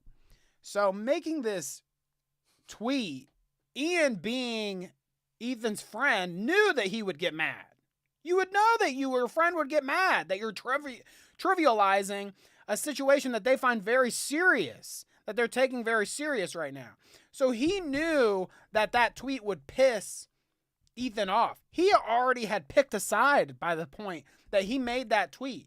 In my opinion, he was already pro Hasan, on Hasan's side, whatever. He didn't care the shit that he got from that tweet even, because he already had chosen sides. He already was on Hasan's side. He knew Ethan would get pissed. Petty Ethan Klein that he's known for 8+ years, whatever. He knew that Ethan would get pissed. Him doing exactly what I just said, trivializing his drama. So, like, to say that, oh, I was just making a joke or whatever, you were making a stance. Just like he says later that his silence was also a choice and a stance. Which I believe was Ethan's point, I think. And then Ethan has to say that, like, yeah, exactly what I was saying. Dude, this video is great because idubbbz kind of content cops himself along the way. And honestly, guys, the real content cops are the friends we make in the process, right? Right, exactly. And Asscake says he was wondering if we thought he knew or not. Dude is such a snake. Yeah. I mean, like, if Ian did know about the skulls too, like if he had that context from their like text message conversations or whatever they had, then he's even shittier for making this video. That definitely makes him look worse, that's for sure. I used to work with this video editor named Froggy Tonic. I discovered him because he was in the circles online that I was in.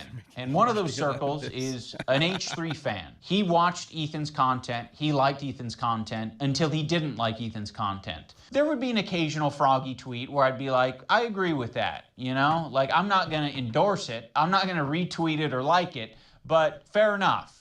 I guess I just missed my old friend. So he's saying it was on his feed, right? Keep it, yeah, I was gonna say.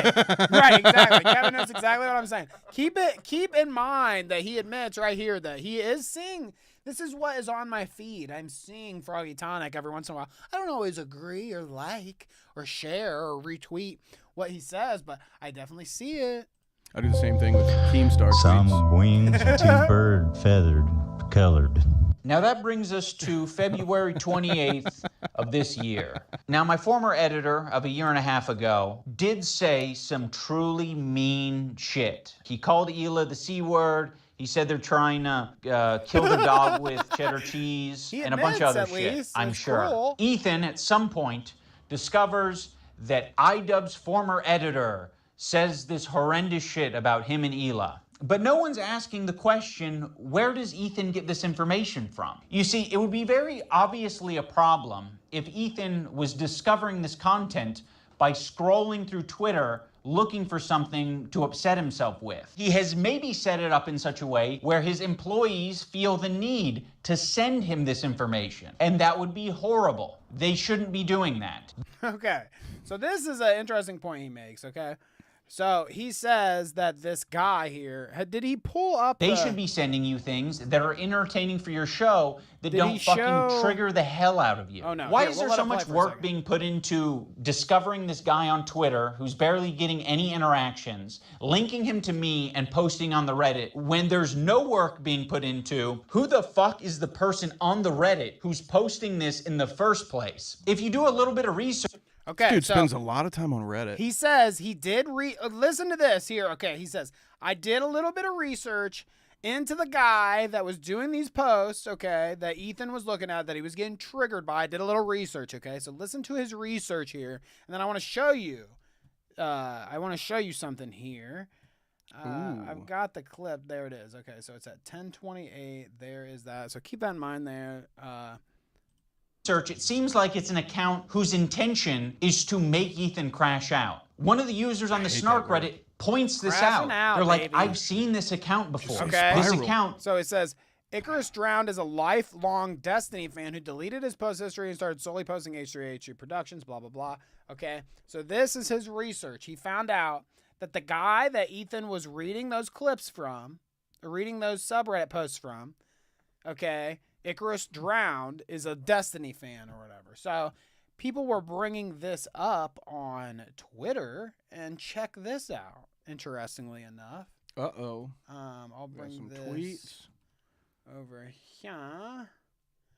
You guys see that? Okay. So Icarus Bath here. If we go back to the original tweet, this is the clip we just watched. It says, Ian accuses Dalaban shitter Icarus Bath of being an Ethan Klein A-log, trying to ruin his life from within the H3 subreddit by getting him to crash out while LARPing as a fan, seemingly entirely off the back of one random Redditor saying so.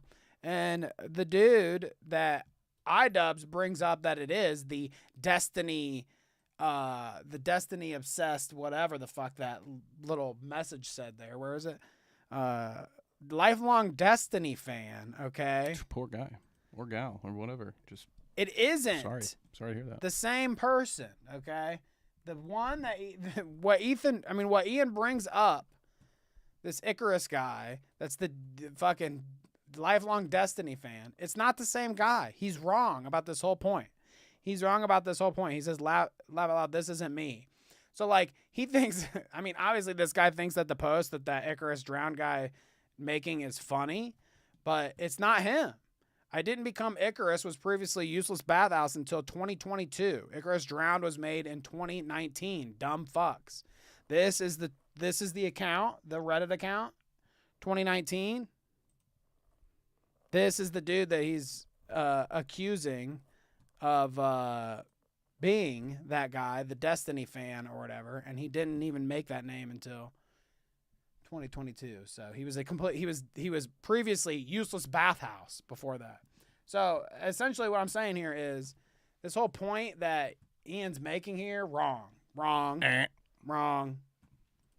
Has scraped its history, and it's now trying to make Ethan burn bridges. This is within Ethan's own community. Ooh. Like, this is the thing that he needs to be critical of. It's not me. So yes, I am willing to admit that my former editor was being very nasty, uncharitable, and fucked up towards very low Ethan energy. And Hila on Twitter. He's a low energy editor. We always say that. An L right here, right? Big, He's like, big I admit, L. like, this guy was shit. And also the research that I just showed you and did is fucking shit too. It wasn't correct. Also, as a guy so I'm wrong. So I'm basically wrong. And I'm admitting I'm wrong and apologizing for what this shitty editor said. Kind of, but in a disrespectful way. But Ethan and Hila are doing the same shit on their podcast. So I don't want to fucking hear it. Terrorist supporter. The CEO of Twitch. Pedophile. I'm going to watch and respond to the two podcasts. Another thing here. What's the context there, Danny? You stretch the fucking... He literally took a clip and then shoved Ethan's head up there with his response with none of the context around it, okay? He says it and then jokes about it later. I mean, they show this on the H3 podcast. But like that just segment, that little tiny clip, I mean, obviously it looks bad. I think it just sounds funny, honestly. Like, when I see that clip, I know immediately that there's more context to it, and that then him just showing that little bit is honestly just funnier to me. It's just my funny. former editor he's was doing a being great very job. nasty, Like Ass Cake says, uncharitable, he's and going fucked through and up towards Ethan and destroying Hila on almost Twitter. every point he But tries to make. It's fun. Ethan and Hila are doing the same shit on their podcast. So I don't want to fucking hear it. Terrorist supporter. The CEO of Twitch. Pedophile. Now I'm going to watch and respond to the two podcast streams where Ethan and Hila call us spineless cowards. Anyway, this guy was saying shit like that Hila's a Nazi, that she kills kids, that she went on like, she's a IDF baby killer, all this types of shit. And that's showing up right up on us Nisa's and idubbbz feed. Okay. My good fucking Here friends we who are. I stood by after what all Kevin these said fucking earlier. years can't find a spine to speak up. You know why? Because they'll get murdered. You don't know what's on my feed. What the but you fuck already is told happening? us For all you know, He literally says, he tells us earlier in the video we just watched, Kevin made note of it. Hey, remember this. He says, oh, I occasionally see a Froggy Tonic post come up on my feed. And I won't don't like always it. agree with it. I don't I don't always wanna catch like the it heat. or retweet it or Yeah. endorse it, okay? And then he goes on to say, but you don't know what's on my feed. It's like, that may be true. That point there. Ethan doesn't really know what's on your feed. But in the same video that you're saying that, if you show what's on your feed, it defeats the whole point, and you proved him right. Like this is a literal self-own. Yeah, you This already is a told complete pie us in the face. that sometimes you like this guy's tweets, you just won't like it publicly. Like, so what's the whatever, dude? You are such an idiot. The I in idubbbz is for idiot. I only use the For You tab. For all you know, I only use lists. For all you know, I'm seeing these things tweeted out by my editor of a year and a half ago and saying, God, that is nasty. Or I'm maybe just you not going said, to "Yeah, I throw kinda agree with someone that." away because they're having a parasocial weird moment. Just like I'm not going to throw Ethan Klein away because he's having a parasocial weird crash out. Ooh, How someone many get women idubbbz a dictionary? Well, because these words don't mean what I think he thinks they mean. Right, he's about to show Ethan having his parasocial weird crash out, but he says, I'm not going to throw you away for doing that. What the fuck? He sounds like an Wait. ex-girlfriend. Nice, Shadow. Yo, Shadow's right. He sounds like an ex-girlfriend, but like, in what world do we live where making a content cop on somebody means that later on you're going to be chilling friends or whatever? Yeah. Are idubbbz and fucking Leafy smoking joints in the back room or whatever that we don't know about? Is Keemstar and idubbbz fucking collaborating on Creator Clash event or whatever after the fucking content copy did on him? Ooh. Are him and Tana chilling very often? This is a fucking stupid thing to even say in your content cop video about somebody. Okay? I'm not throwing you away. Isn't the whole idea of making the fucking video exactly that? You are throwing your friend away. You are. Just because your ending to your video didn't end the way you wanted it to, and you had to get cucked out and fucking be all nice and shit, it's just stupid. He's a liar. He's a liar. What a Weasley little liar, You dude. aren't trying to be friends later, okay? Fuck off. Just stand on your shit. That's half the reason why this was so ill-received. That's why everybody hated it. Is because he seems like a fucking little bitch. Oh, I hear you're not supposed to say that. You can't say that. Okay, I'm not. Do we get the calling a pass? woman. I'm Does not Danny calling get a the woman pass? a bitch. Should we do a tier list? It's different. It's different. Where the I'm not bottom calling a tier is lady a bitch, and we just rank people by based to bitch. I like this. We're gonna do this. Everybody loves a tier list. Makes him such a little pansy bitch. He cannot stand on his shit. Any of his criticisms, he can't stand on. You just signed us up by for the a way, content thousands. copy. Yeah, thousands. You Let see me what he ask does you, when someone calls him a These coward. shoes do not go. I'm sorry. Oh my God. Hassan's the type of the dude who puka shell watches himself in the mirror when he has sex. Watching me on a 30-second delay on your stream. Wait, that's what I'm. Wait, how does he know I'm watching already? We've been talking about it for the last 5 minutes. It's not a fucking petty beef. It's like this guy is evil and he's doing anti-Semitism. These shoes do not go. I'm sorry. There are many people. I feel like it's valid there. You can put that together. Okay, obviously it's cut out. It's cut up, whatever. But you know, like, as a comedian, are you not allowed to have a serious beef? Oh, see, I wouldn't know because I am not a comedian. I mean, right? Yeah, we're not comedians, obviously. I don't know, man. I don't know. Just like stretch your mind for a second. It's like the funny guy is never allowed to be serious at all. Don't ever give the funny guy a moment to like be serious about something. It's like he has a show that he does where he tries to be funny, okay? And lately, it's been consumed by his drama with Hasan, which like you can say whether that's justifiable or not, or good or not, you know? You can have that, your opinion about that. But if you're trying to do an entertaining show and like the majority of your content is going to be about this, I feel like it's not the craziest thing to think that every once in a while during this serious conversation about what Hasan is doing or how he feels about Hasan and his politics, that he makes a joke every once in a while. It's a fucking comedy podcast. Yeah, he's going to say his boots look fucking dumb every once in a while. It's Ethan Klein, the most petty fucking idiot online. Like, what are we talking about here? Of course he's going to criticize his fucking fit every once in a while. Nobody would watch, literally no one would watch the show if it was just him doing the Hasan bullshit 100% all the time. And it was straight-laced. He never made a joke ever. Why would anybody ever fucking watch this fucking shit? I have asked myself that very question, Danny. I'm sure. I mean, what? All in good fun. No, I'm just saying. Leave it to Ian to get me to side with Ethan this much. I didn't think it was possible. I knew it would be. Honestly, I thought it would be Hasan. I figured like Hasan would be the guy to get me to be like, you know what, guys, as much as I hate to do it, I'm with Ethan on this one. You know how much I love to do that.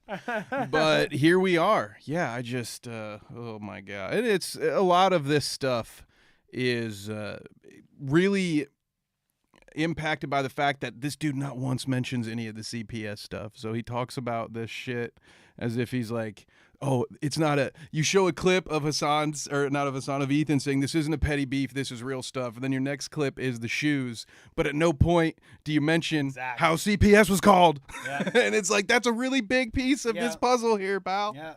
Like does not mention. I get it doesn't fit the joke, but because that's a funny joke with the shoes. I think it's funny, but it's your fucking friend. You think if you're being charitable or whatever, like he's trying to say, like he's trying to be fair or whatever. He says that at some point in this video we'll get to maybe. But he says he's trying to be fair with the content cops, and it's like, so you're not going to say any of the context. That's what fair means to you? That you're going to show all this out of context proof of how bad of a person he is and not show any of the context surrounding it? It's weird. Who have unfollowed you for the things that you've said and done, and I'm sure there are even more people who have stayed following you because they don't want to throw the baby out with the bathwater. They don't want to throw someone away because they've had some hard moments. We're all fucking human. My good fucking friends who I stood by after all these years can't find a spine to speak up. You know why? Because they'll get murdered. And what you're saying to me is that I'm a bad friend and I'm a piece of shit. I'm spineless. I'm cowardly because I am following someone on Twitter. Because they have mobilized such an So that's another good point to stop on. idubbbz reduces this entire drama, this entire fucking thing, to Ethan wants me to unfollow this guy on Twitter.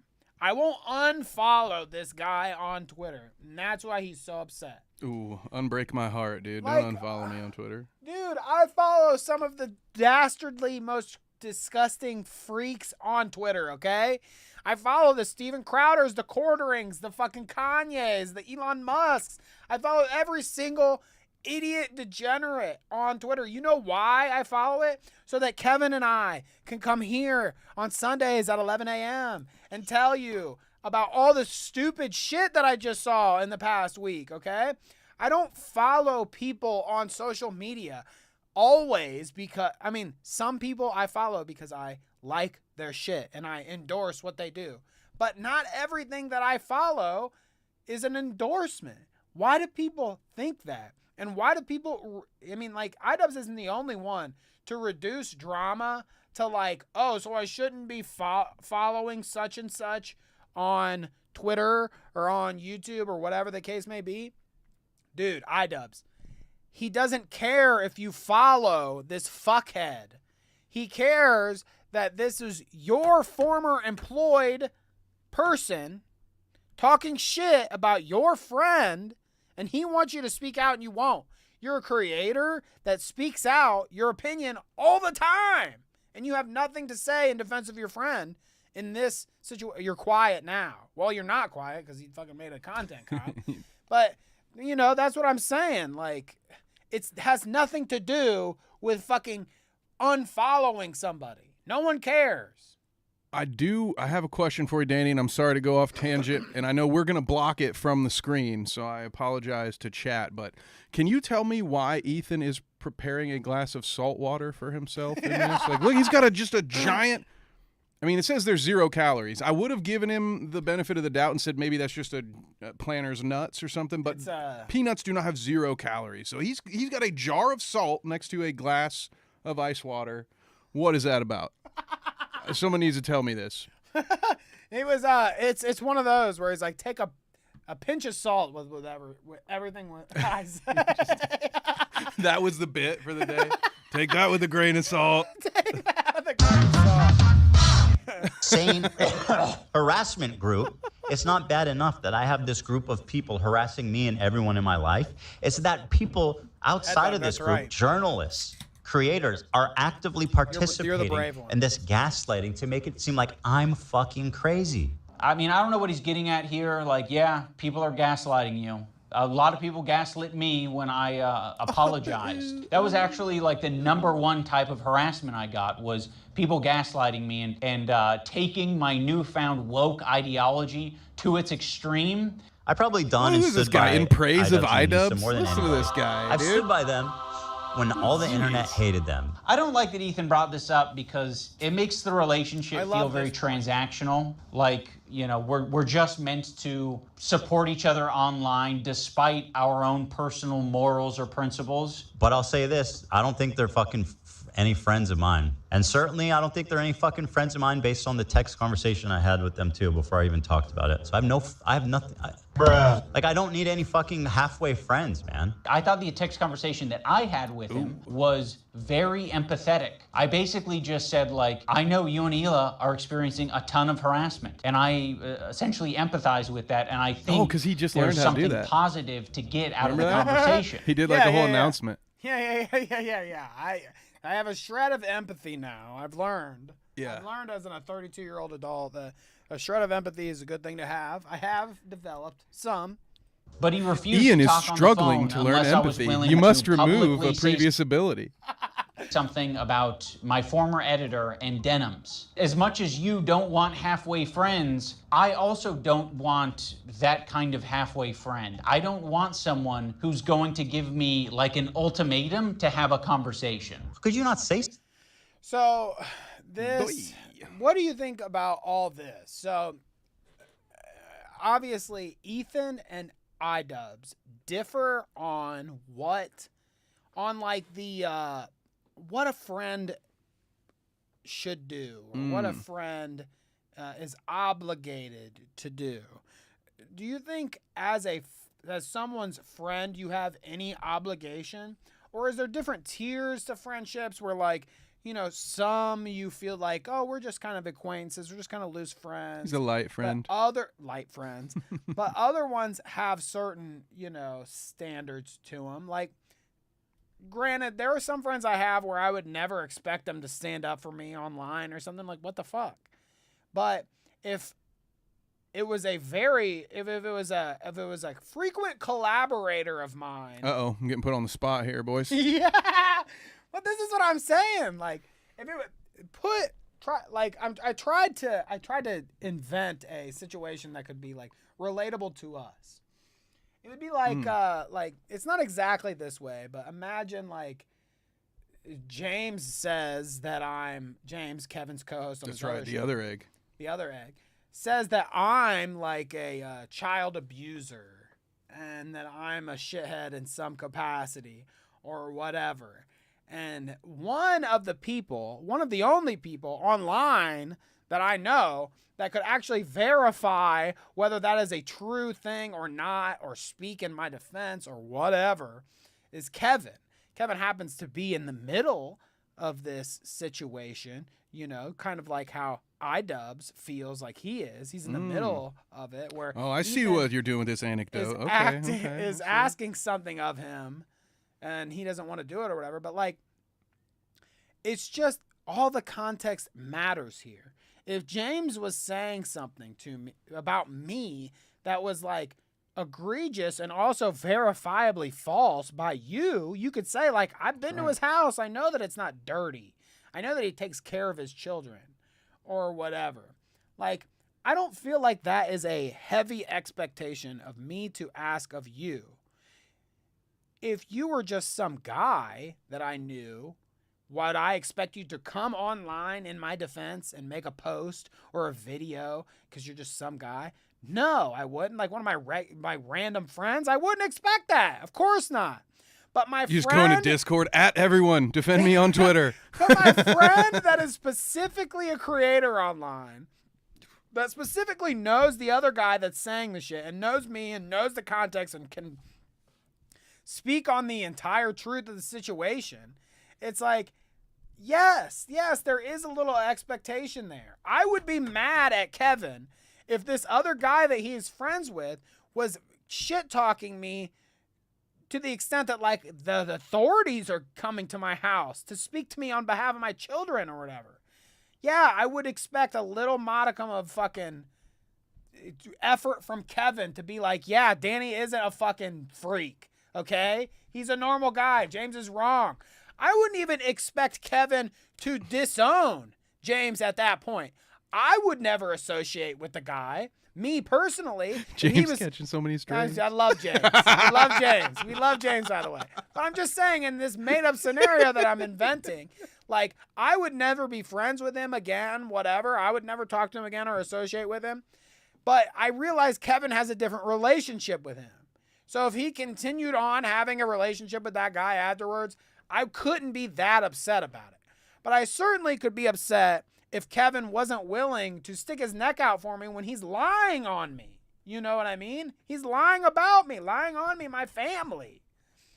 Like, you know, and I'm French, so we get a little nervous about sticking our neck out. You know, I think it's passed down, you know, through the generations. We're a little afraid somebody might have a guillotine around the corner. But I would say probably in that scenario, Danny, I would do what I do best and climb right up to the top of my fence and say, guys, as much as I would love, I know I could say something like Danny's a great person and he's never done anything, but I'd rather have those two eggs fight it out in Thunderdome. So I would probably do that. Then would you? Okay, and then fair even. Okay, let's say I would even give you that, Kevin. Let's say I would even be like, I'd be in such a crisis mode, but I would be like, whatever. I realize Kevin is in a tough spot or whatever. He doesn't want to speak on it. But would you be mad at me if I was chuffed about that situation? No, I mean, like, again, obviously your buddy is talking shit on me. Like, maybe I shouldn't necessarily criticize you that hard because you're not going out on a limb for me, but you certainly couldn't be mad at me that I'm talking on my show then and saying, like, that's not very cool of Kevin. Yeah. Like, what the fuck? He didn't say anything on my behalf?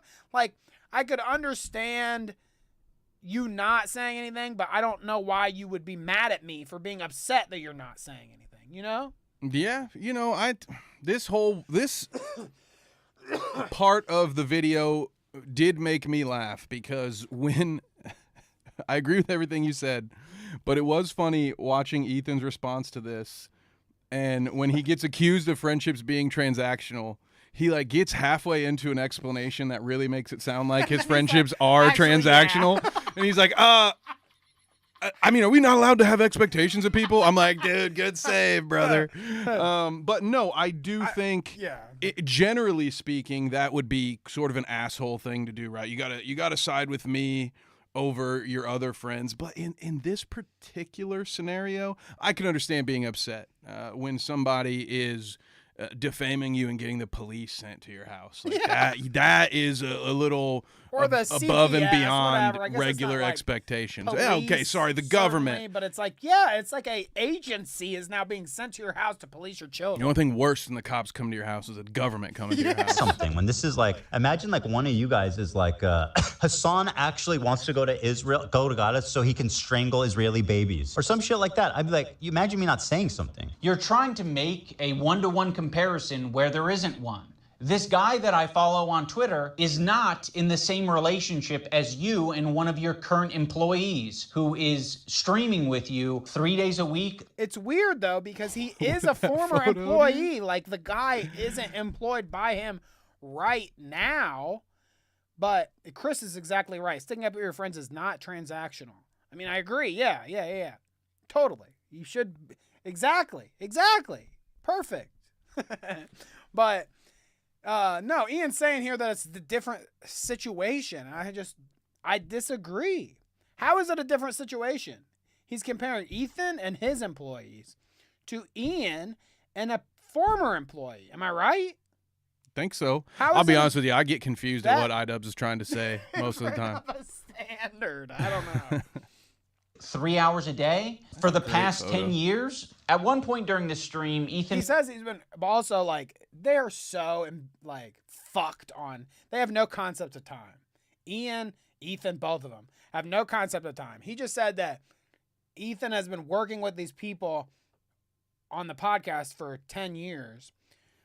When they were, like, trying to decide how many years he's known Ian and been friends with him on their show the other day, it was, like, 8 years.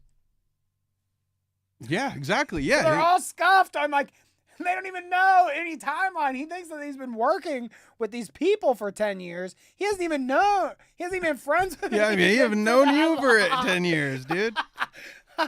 Oh, according to Anissa, they weren't friends with Froggy, and he meant nothing to them. That's why Ethan was so mad. If he means nothing to you, you shouldn't be asking much to say something. That's a pretty fair point, too. When she says that to him, like, oh, yeah, he's nothing to us. That is seems to be a reasonable enough response. Well, it's like, oh, well, if you're not even his friend, can you please say that I don't feed my children dog shit? No, that's too much. Okay. Well, and as it goes along, you'll see that Anissa said some stuff, just not that stuff. You know, she didn't say that she disagreed. She just said, oh, he's not our editor or whatever. But yeah, they made sure to cover their own ass in the Reddit.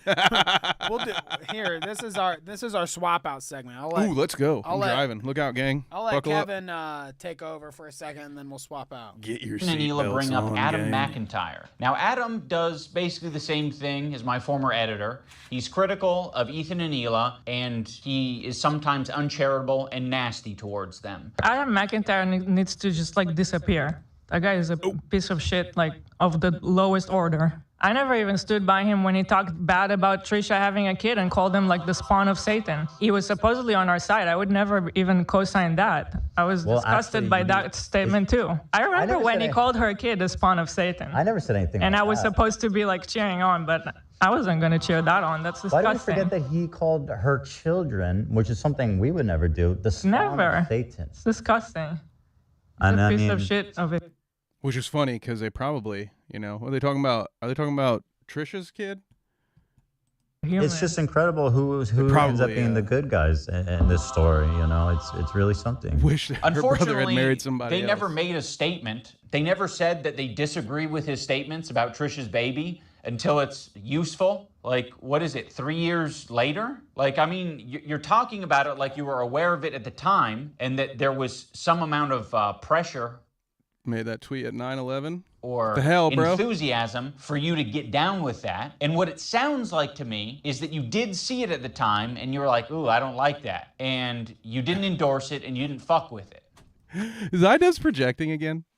Because that's kind of the exact thing he said earlier about Froggy Tonic.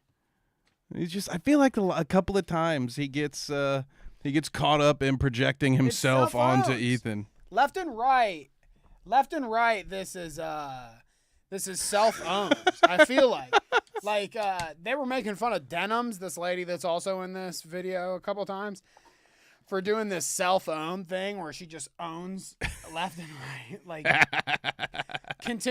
makes a point, continues her stream, and then proves it wrong like instantly.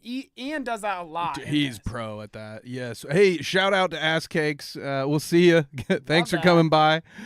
Chris also says, how long till you think Ian takes down this dog shit video, makes one where he's up to 50% empathy now? Well, that's Anissa, the thing, like, what does the scouter say about his empathy levels? That the worst, like, there are only a few follow-ups to this video that you could do that are worse. You know, like maybe if you like reverse course and did like a content cop Hasan Piker, like how owned he would get because that audience that he just garnered would like absolutely shit down his throat. That would be the worst video that you could make, you know, one of them. But I think another one and he's going to do a follow-up video. Mark my words, he'll do a follow-up. He always does. You think so? I think he's going to crawl into a cave for 2 years. Maybe he's a pussy, I don't know, and maybe he won't. But I am willing to stick my neck out and say he probably will do a follow-up. And if that follow-up is him apologizing to Ethan, he is so bitch-made. Just done. He can't win, right? He's kind of fucked. He's kind of fucked at this point. You got to think about that. Like, obviously, that's what people want. Like, Ethan wants an apology from him. He would win in that scenario, of course. You know, like that would be the good thing to do. Would be to admit your wrongdoing and apologize. What? But if he does that, no one will ever accept him again. Not only because he's already lost like the edgy, like the Ethan crowd anyways, because he's making a hit piece on Ethan. But like this new Hasan crowd, if he came back and apologized in the next video, they would be pissed at Ian. Now he's a Zionist, dude. They'd say you're fucked, dude. Like you just said all this shit and now you're gonna cower away and apologize? Like you're a bitch. He would lose entirely. He'd be an embarrassment if he did that. So like he's fucked, honestly. He'd be sub Sabra in their book. He'd be below the lowest of hummuses. Zionist tier. Yeah, Zionist tier, exactly. Huh. It's almost like that is a fucking identical situation to me. It's just incredible who ends up being the good guys in this story. You know, it's really something. So yeah, the reason I'm bringing this up is because they're trying to like paint themselves as the good guys, and they're saying like, yeah, we strongly disavow things that are said, even about our enemies. We are the most immoral people on the internet. Unlike Ian and Anissa, who are fucking keeping to themselves. Also, why the fuck does Olivia get the pass? What a fucking asshole for putting you in that position, Olivia. You're friends with him. And you don't have to say anything, but like, what a fucking piece of shit. What a bad friend to put you in that position just for some fucking clout. It gets people angry at you, like, oh, how can she be friends with him? Which is total bullshit, okay? Olivia did not do anything. I want the pass. Do I have to be an employee to get that treatment? Because then you'll just see me as an ally? Or is it because Ethan is afraid of wrongful termination accusations and lawsuits? And also, I don't mind putting my friend Olivia, who's apparently my real friend, in a terribly weird, fucking uncomfortable situation where you end up getting hate for no reason. Also, don't frame it as like other people making it hard on Olivia. You're making it hard on all of these people. Please acknowledge your role in this whole fucking thing.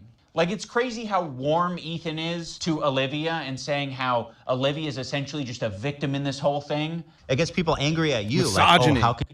Misogyny. He's saying, oh, she's a feeble, weak woman. I have to protect her. That's what he's doing right now. He's being a misogynist. Well, and this was a point that I kind of wanted to get at. So, is it fine? Okay, is it fine for people to attack and criticize the crew of the H3 show, the H3 podcast, because of the way Ethan is acting? What do you think about that? Because, you know, like, I mean, this is one of the interesting points I kind of wanted to hash out with you. Like, do you think that it's fair that all these people like Olivia, he's saying specifically, but like the crew members, do you think it's fair that they catch strays and criticism in all this because of Ethan's behavior?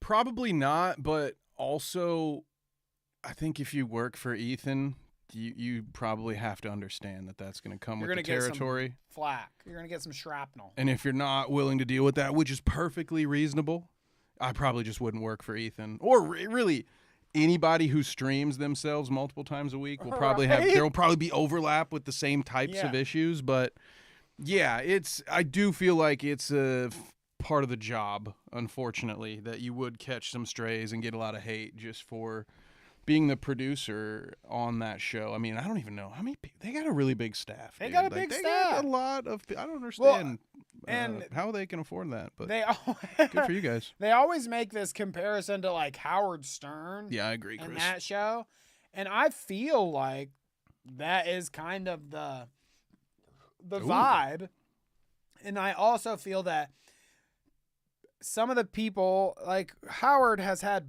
he has like that lady that's always with, I'm not a Howard Stern viewer, so I don't know the people there, but I get the vibe and I've seen it over the years and I have a lot of friends that have been into Howard and a lot, so I get it, whatever. And like some of he has like essentially co-hosts. I mean, it's like he has a Dan Robin. And he has, her name's Robin, and he has other people that frequent all the time or whatever. And they're all subject to getting their balls busted. I mean, it is what it is. I think that all of these people that at least are willing to be on camera, especially the ones that are willing to give their opinion on camera or whatever, know exactly what they're signing up for. I don't know if, like, Ethan should be criticized for giving his opinion and then they get shit when they give their opinion. Like, they know what they're signing up for, I feel like. I guess is my point. I would think, yeah. I would hope so. At this point, they have to, because they've been through it now. Look at poor Dan. Can she be friends with him? Which is total bullshit. Dude. But me and Anissa are spineless. Dude, looks like he's as old as Wolverine, man. My he's intention been isn't in every to throw war the employees ever. under the bus. Like, you guys serve as the fucking foundation for calling out Ethan's hypocrisy on the whole subject. And I know that you guys have probably pushed back against Ethan over the years. How often are you supposed to do that? Do you have to do that every fucking week? It kind of seems like it. And that's exhausting. I don't want to confront my boss. It's not my fucking job to confront my boss and say, today's segment on rapists and pedophiles on Twitch was not my favorite segment to be a part of. Yeah, friends like these. Acting like he doesn't have to do that with Anissa and our other already. good friends. Yeah. Anissa and Ian. Come on. Thanks, Anissa, for standing up for your girl. I actually stood up for you so many times because, like, why would I not? It was crazy. Yeah. ADHD confirmed for Hila, right? She got one for flavor, one for hydration, and one for energy, right? Isn't it an interesting thing? I know you're joking or whatever. I mean, a fisherman always spots another fisherman. Right. But isn't it an interesting thing how a lot of their criticism is like they're all on drugs?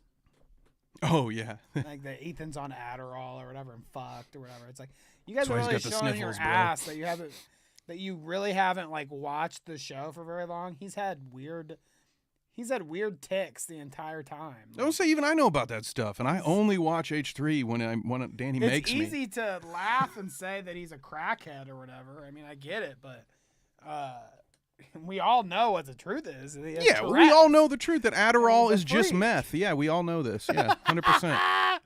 Yeah. We're all zooted. Yeah, why would Get you over not? I mean, if that's truly what you believed and you weren't just going to use it later. Of course I was going to stand by you. That's insane. It's absolutely insane and disgusting. But now you choose to hang out with people that would have a problem with you if you defended me. Let's go. I'm not going to assume that Hila knows, but I'll say it for anyone who doesn't know. Anissa is half Lebanese and half Irish. For anyone unfamiliar, the Irish have been on the receiving end of a lot of oppression and genocide. On the part of the Lebanese, they've received a lot of oppression and attacks from the IDF. I'm sorry, I was just kidding. Anissa is very well familiar with the propaganda and the shit coming out of Israel. Choosing now, out of all the times, to be like, please defend me. No, we're not going to fucking defend you. Rudy was saying that Palestinians are taught at 2 years old to kill Americans. Do we have that one? Man, like just the other day, Bibi fired. That's another a really one. good guy that a lot of people are. That's another one that's out of context, which I know because unlike Ian, I did some research before this show, and I watched 8 hours of Ethan Klein debunking this video 1 second at a time, and they pulled up the actual clip from when Hila did the I mean thing, and that was not the actual timeline of events. Like, they removed time to make it sound like she was talking about that, when you see the actual clip as it happened live, you can't really tell who she was talking to because, like, 4 people were talking at the same time. It was very bad radio, if I'm being honest. It was horrible. Well, it's always so easy to, like, point at people's gestures and, like, weird... I mean, she just says, I mean, and she goes like this. It's like, she didn't actually say anything. You can make any kind of assertion out of that you want. I can frame that any way that I want. She didn't say anything. You know what I mean? Like, I get that people want to assume what she's thinking, okay? You can make leaps about what she's thinking. But she didn't say anything. So, like, you don't know. You don't know. You can make an assumption. You don't know what's on her brain's feed. She didn't exactly. You don't know what's on her feed. She didn't just tell you what was on her feed in her brain. But she just says, I mean... You don't know what she was saying that to, what she was replying to, what thoughts were going on in her head or whatever. Now, if she said, like, because he says they're taught from a young age to hate Israelis or whatever. That's what they said? I'm pretty sure. Yeah, 2 years old. They're taught at 2 years old. First of all, ain't nobody teaching anybody anything at 2 years old, man. Except don't touch that. That's hot.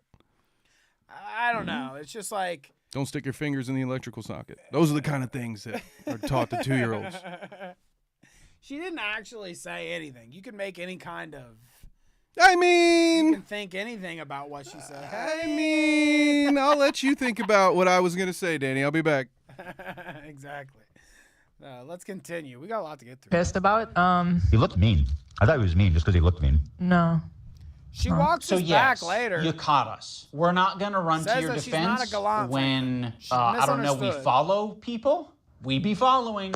That's one fucked up thing that you can say about Anissa and I is when we're on Twitter, we do be following. So, the problem. Okay, if you want to hang out with those people and have no spine and not stand up for another girl that stood up for you, enjoy your new friends. She's friends with people like Denims. I know. Yeah. Which I'll show. Denims is actually participating. Again, this will get into him reducing everything to following people on social media who everyone in their fucking right mind knows no one gives a flying fuck about. If you are using who someone follows on social media as some sort of commentary on them, criticism on them, you know what I mean? It doesn't... I don't understand the connection, okay? I mean, like, people already say that just being on Twitter, you're supporting a Nazi, which you could take, the guy did the salute and everything. I mean, Elon's not, I mean, I wouldn't be too afraid to call Elon a Nazi. I mean, it's pretty, we're getting close. We're honing in.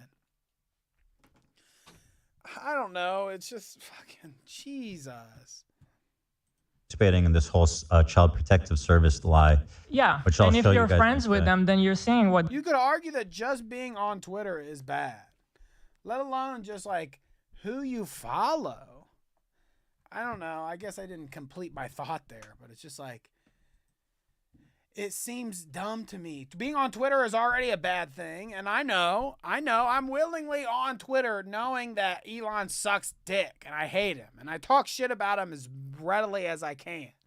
But people that I follow, it's just such a fucking mind-bending, breaking point that it matters who you follow on social media. It's such a dumb fucking thing. Ooh.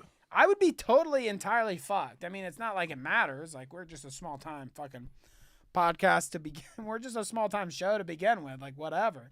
But if, like, every follow that I had on Twitter could be some kind of criticism towards me, I'd be absolutely fucked. I'm sure I follow a bunch of fucking cretins on Twitter. Oh, Freaks. dude, I bet, Nut man. Assholes.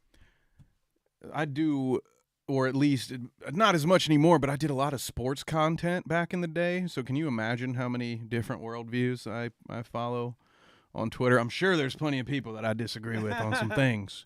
But we both like to watch people play football. So there we go. We ended up following each other on Twitter. Right. Well, it's funny. There's this guy that, like, especially recently, this new Coheed album came out, which if you follow my Twitter, you probably seen me talking about the new Coheed album, whatever. And there were some people that started following me because of some shit I said about Coheed or whatever. And so I'll follow them back or whatever. And then I'll see them say, like this one guy specifically that's a big Coheed fan will share, like, the Hodge twins. Ooh, nice, dude, nice. You didn't see that coming, huh? It's like, I don't know. I see him share the Hodge twins. I roll my eyes or whatever, but, like, I don't know. My following him isn't an endorsement of the Hodge twins. Dude, just imagine if you were a Tool fan. You probably have to deal with the weirdest Twitter posts. They're saying. Shout out, You'll Nate, notice if you're that out Ethan there, and bud. Hila start talking about this Denims character. Originally, Oh, the a complaint was character. about my former editor. He's been chatting nuts. shit about Ethan and Hila for the past year at Ooh, I least. like They that. only care about it now because I guess it was spoon-fed to them via their Reddit that's clearly looking out for them. Now, I'm not going to sugarcoat it, where we are Reddit friends where he with got all of Denims, his but research, I would too, say it it's the seems same like. level of friendship that we had with Ethan and Hila. It's like kind of an internet friendship. We think that she's a good person, like we think Ethan and Hila are good people. You know what I said That about is the nastiest thing he has said. This whole hour-long video, the most biting criticism he had for Ethan and Hila is that he views them as the same as Denims. Like, oh yeah, We're about you're a the good same. person, just like Denims. same. Ooh, ooh, fucking burn, dude, in your Am face. I wrong about the fucking tit thing, though? Tits are tits, obviously. I mean, you But always be again, selling, baby. The We've been next over this. clip, the next picture of Denims, conveniently, her tits are hanging out. Kind of a tricky Tits are situation. tits. I'm glad we got How some can Tool you fans in possibly the do it? audience. They're Selling both the good people at their titties. core. People can have crash out moments. People can say things that they don't mean. People can say things because they want internet clout and attention. I don't know. I think they're both probably guilty of saying things that they don't mean for And you. whoopsie. Internet clout and attention. Right now, one's a little bit more fucking nasty to me than the other. Which is what's I just important. don't see how. I mean, it's just he right just there. gave away the whole It's point of the video, right down right? Broad He's Street, like, pal. They both make some points, but he's being mean to me now. It's like, 'cause I gotta.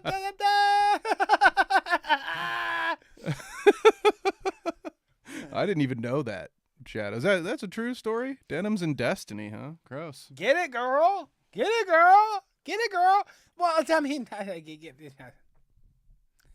What's that? let's not talk about banging your way to the top in Hollywood, okay, Kevin? They don't want to hear it. They don't want to. Trust me, I tried. They were not interested. They're like, nah, we're good, bro. We're good. You just Is stay in the Denims Midwest. banging her way to the top? That's what you're saying. First Destiny, now Hasan. Now Hasan. Now Ian. Ooh. And Anissa. I mean, she joins in that little. Would you be surprised? So she's banging her way to the bottom? It seems like that went in the wrong order. Would you be surprised if, like, we just heard all this Keemstar polygamy shit? Would you be surprised if you heard that Ian and Anissa were in a polygamous relationship? I would, because don't they have like a litter of children? Well, they have like 3 kids under 5. Ian and or something? Anissa? Oh, sorry, Ethan. Ethan and Hila. See, their names are too similar. No. Yes, I would be surprised. Ian and Anissa came out and said that they were in a polygamous relationship and they banged like I'm pretty certain that Anissa is in an open relationship with Ian. Yeah, he does seem like a big old cuck, doesn't he? I mean... This is petty drama bullshit, Kevin. We're not taking it seriously enough. We can't joke like this. Oh, me? Be my I was supposed to take it seriously? You didn't tell me. Well, you can't. I already forgot about you. I actually have a lot of friendships that are kind of that way. Where okay. It's like, I'm learning a little bit about one of the friends here doesn't today. fuck with the other friend, but there is someone in the middle who kind of fucks with both of them, but separately. Yeah, there's a lot of friendships that are like that. I'm not gonna make you guys like meet up and kiss or anything. I get it. You guys are in. I feel like this is a fair point to make in a certain... To some extent. To some extent. It's like... I think that you're allowed to be friends with whoever you want to be. Kevin. Yeah, just like I'm friends with James, even though Danny and he clearly have some things to work out. Even though James said that I'm a bad father and that I'm a degenerate gooner and that I need to get a job and that I'm a loser freak or whatever. Even though James said all that, I'm not going to judge. You can be friends with him, Kevin. You can still be friends with him. You can still be friends with him, I guess. Even though he said all that about me, you can still be friends with him. No, I feel this way. I think I can't think of it in my head specifically right now, but I wouldn't be surprised if I had two friends that don't like each other. I think, I think I have a lot of friends that I started bringing Kevin around and they were like, dude, that guy. Yeah, I was going to say, if you have two of them, one of them's probably me. They're like, seriously? You're going to start bringing this guy around now? Like, for real? Yeah. No. But... it's totally acceptable to have two friends that don't meet up. I'm not going to make you kiss, Kevin. That's good. That's good. Save that for the cabin trip. Fucking, you're either my best friend who's deep-throating me to the base of my cock, or I don't you have are a best friend like Satan. That. You're the devil. The last thing I said to Anissa, we were texting before I talked about it. She's like, I don't care about this guy. He's a nobody. And this guy is a street rat. I would be surprised if you two had if you two had friends. Welcome. Interesting, because we're on a show together right now. I actually hate this guy. No, well, I mean, honestly, I think Street Rat's got a good point. We might only have the one. You might be onto something. Hey, I'm married too, fucker. Oh, you do have to. I'm Fuck married yeah, too, you got fucker. me. You Think got about me, that, Street you Rat. Fucking little street rat, Shit. bitch. You hearing it straight from the street bunny, okay? I got at least two friends. I got a friend that'll come online with me and talk shit about dumb shit that doesn't matter, and I got a wife. So fuck you, buddy. I have no retort, Street Rat. You got me. I'm Kevin's only friend. So I'm always asking you guys to like and subscribe. So I feel like I have some friends. You know, blah, blah, blah. And I said, well, then you'll have no problem publicly denouncing it, right? Mm-hmm. And then from there, the conversation ended. She never replied. Ethan, you can't even phrase it in a way that doesn't make you sound like you're being coercive and shitty. Well, then, you should have no problem publicly denouncing it, right? Does that sound like a friend? It kind of sounds like something a powerful villain would say. But it was so funny how she immediately... I agree with him.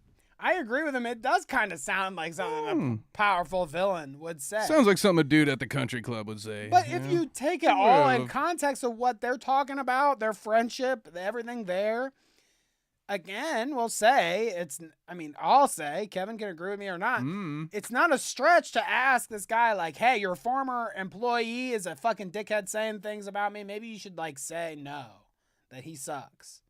Like, I just don't think that that's a stretch. And I would say, hey, man, James does what he wants. I'm not here. Then you got to deal with that. As I'm a getting friend, back up on my you got to fence. deal with that, okay? You got to deal with that.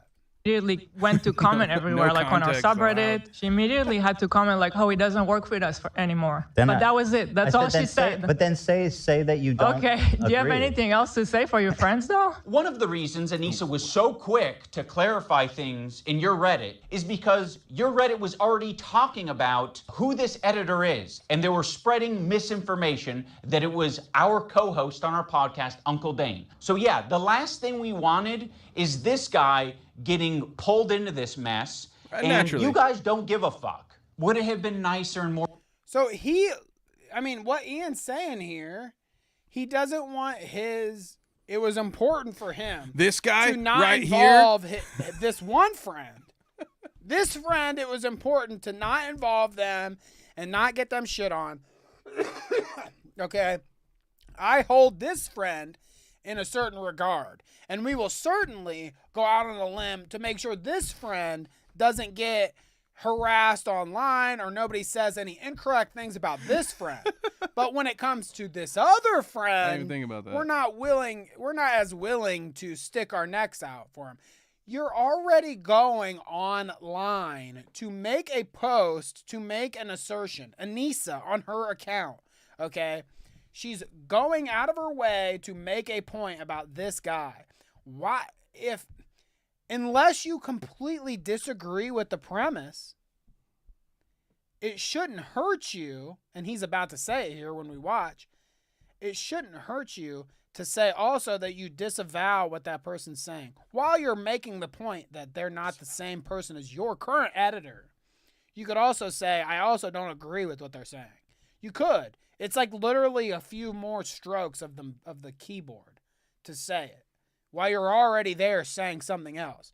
But he'll say it. He'll say it here himself. Ian, or supportive to say, we don't agree with the things he's saying and we support Ethan and Hila. Sure. Like, yeah, that would have been a nicer thing to say. This is another. Am I not? Is this crazy? Am I crazy? Am I living in crazy town? He literally self-owns again. Yeah, it would have been nicer for us to just say, yeah, his kids don't eat shit. Probably. Literally self-owned. But I think I'd rather do a content cop about it. What the fuck, dude? What the I can't flying wait. fuck? I can't wait to do the Clout Route Exposed video. What in the fuck? Like, Our Danny is such a silence means transactional something. friend. It means that we would like to pause this relationship until you figure your shit out. And then maybe Why wouldn't you just can say that, find though, if a that's moment your in friend? time. Unless you're maybe I don't know a how long coward. it'll be, but a moment in time in the future where things are a little bit easier to broach. I don't How am I think supposed we to need do it read right into now. your mind But like that, Ian? You've insisted that this is an important thing to address.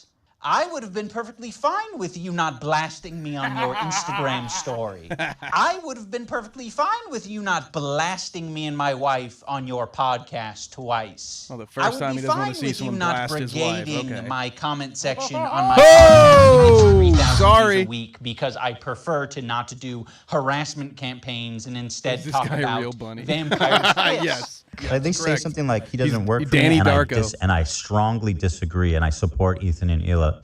The problem is that she doesn't. that's the problem. That's the problem. She actually She thinks they have a point. That's the problem. Yeah. So go fuck yourself. Well, and he makes that point prior to this when he says, like, our silence means something. Our silence means we don't agree with you, which is exactly what Ethan was asserting the entire time. When he called them out initially, that Ian pissed Ian off enough to make this video. He literally was saying that your silence means something, and then you say our silence means something. Interesting. That is correct. Agree.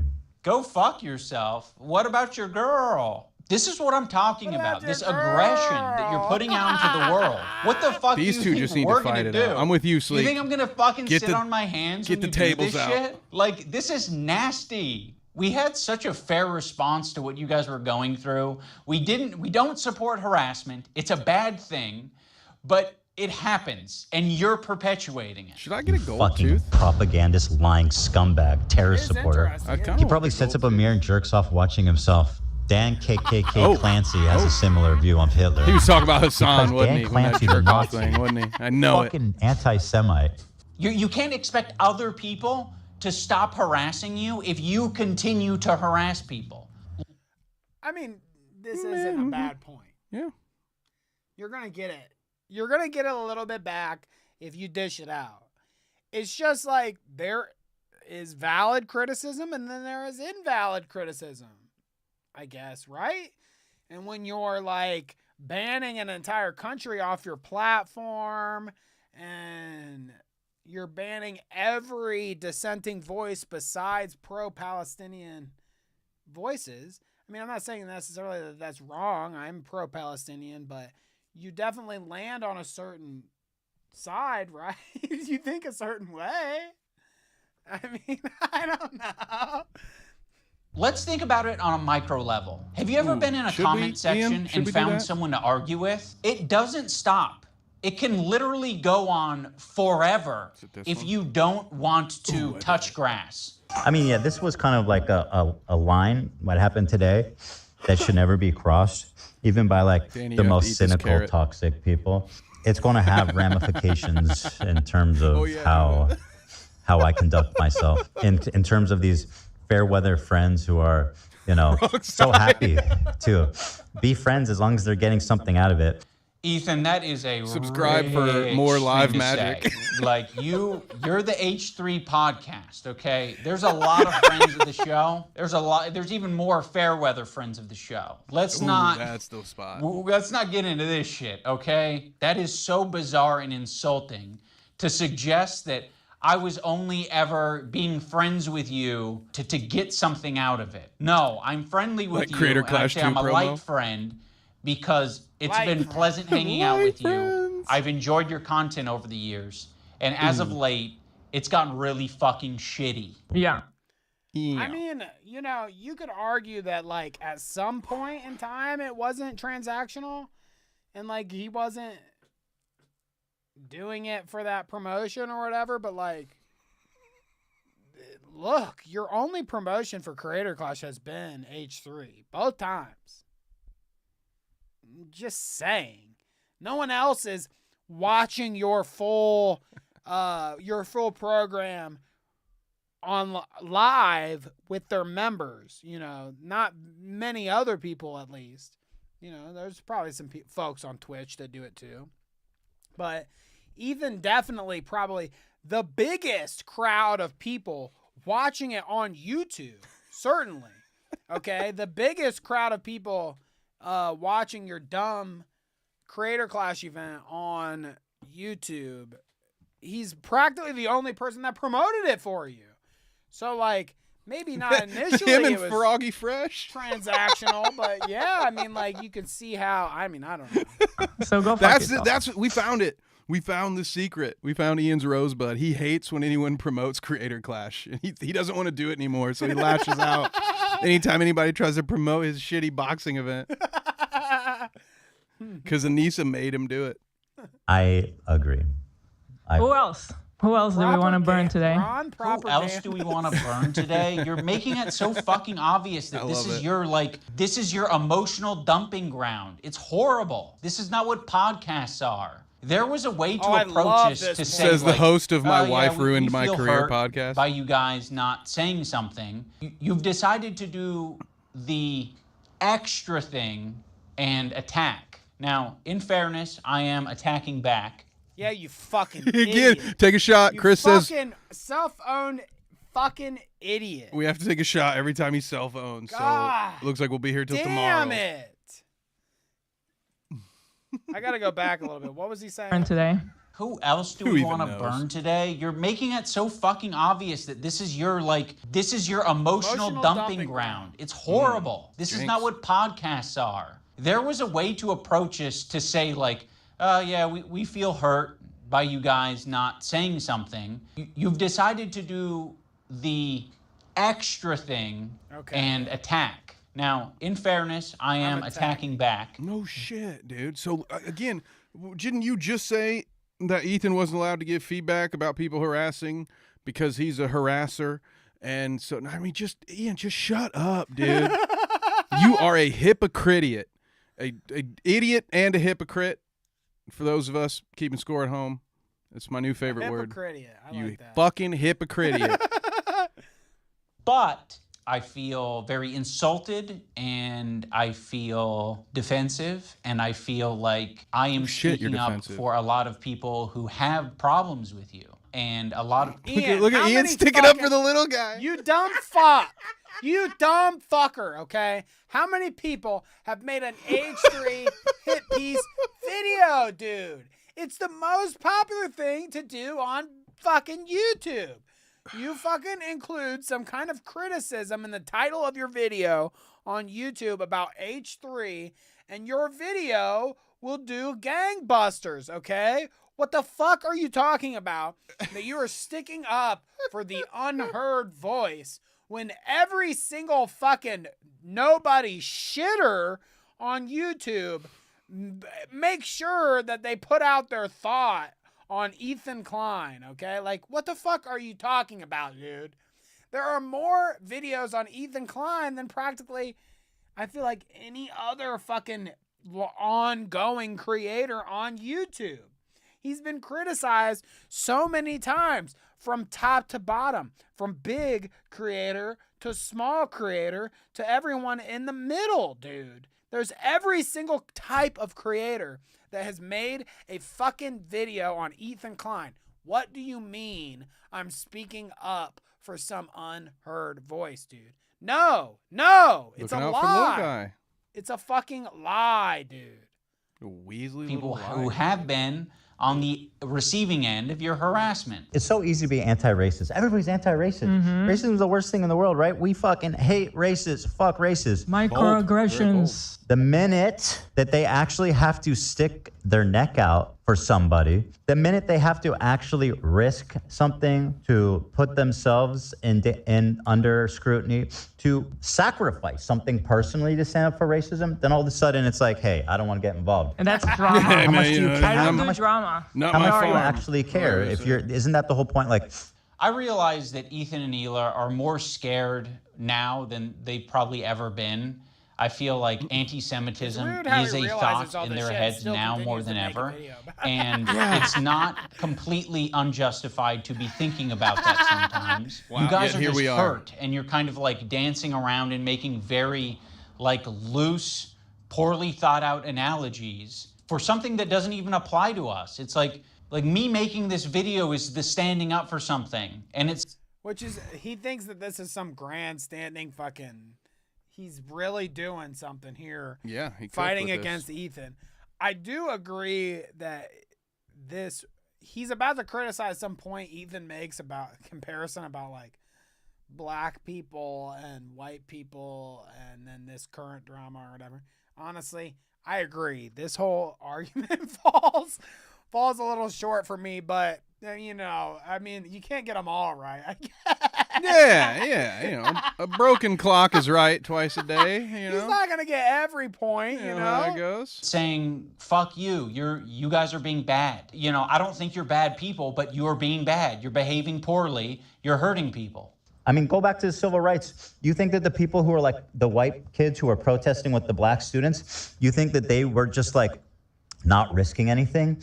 Those kids who are Like, marching with the black students and So in Ethan's analogy, he's the black student and I'm the white student, but I'm the white student that's not, you know, marching by his side. Yeah. I'm not doing the Each- difficult there was an thing. attempt. You're gonna have There to was march effort. on your own. He put black some effort student. into that. marching with the black students and I mean, why is it inspiring? Why is it inspiring? well, and it's the same thing, to bring it back to Hassan just because, but it's kind of the same thing. Like, I was thinking about going to Gaza until I found out it's dangerous. He's a total performative activist that doesn't give a single fuck about the cause. It's Welcome been to the performed party, pal. exquisitely. Harassing one person and seamlessly transitioning into harassing another one. If anyone's been watching for the past fucking Ian, year, you are insufferable. I'm pretty sure they have a good idea of your feelings about Hasan. Like people like Anissa are the perfect example because she's friends with these people. She's friends with Denims. Denims is streaming this that story tracks. about our I'll kid show that, yeah. getting Giarda from the dog, whatever. I'm sorry, I'll accept this position from anyone except you guys. You have laid the groundwork for this style? type You of like that streaming, position? which is watching Bent people over? shit and giving your unfiltered reaction to it. Why would you expect Anissa, of all people, to say something to Denims? Okay, so by that logic, we should be saying shit to you. You're doing a video right now! Didn't Denims and Anissa used to do a thing together online? Aren't they like known to be associates online? It would be different if they like were two unknown entities of each other, but I'm pretty sure that they have a public relationship online. So it isn't a stretch to think Anissa could have, I don't know, could say something about the person that she's associated with. I don't know. Well, and Ian, 30 minutes in, he's halfway into his content cop, and he just said, that would be like me saying shit to you. It's like, bro, yeah, that's what you're doing right now. And so he is saying that you could have done a lot less effort and maybe said, hey, retract this stuff where you said my former friend feeds dog shit to his children. But no, you just, again, it's a cell phone. Hang on. There we go. Audio is double. Ooh, thank you, Oni. Chris says the black child analogy is, and Ian's joke about it is the only funny moment. I wonder guys all the time, but I have a feeling you guys wouldn't like said shit like that to you all the time. We've been respecting you as independent content creators. You can do what you want. We'll treat you as adults. Maybe we shouldn't have been treating you as adults. She could say so much, and it would make her a little bit uncomfortable, right? It's not comfortable. She'll get a little bit of shit. Yeah, just for but saying that would be commendable. And by the way, it kind of speaks for itself that saying, hey, their house is claimed, they're actually good people, like that's going to get you shit. That kind of says it all, doesn't it? There isn't a single person that I respect who would give a fuck if I publicly said that Ethan and Hila are great with their kids, Ethan and Hila didn't kill their dog, and Ethan and Hila wipe their asses or don't have giardia or whatever the prompt is. No one would care. The only person who would care is me, because I'm like, why did I tweet this out? I just think that is a dumb point to make. As a content creator online, Ian says, oh, no one would care if I spoke up anyhow. Like, first off, it's your ex-editor that is saying some of the shitty stuff. So I think people would consider your opinion when you're talking about a former employee of yours. But you are also Ian, idubbbz, the content cop, the fucking idubbbz complains guy.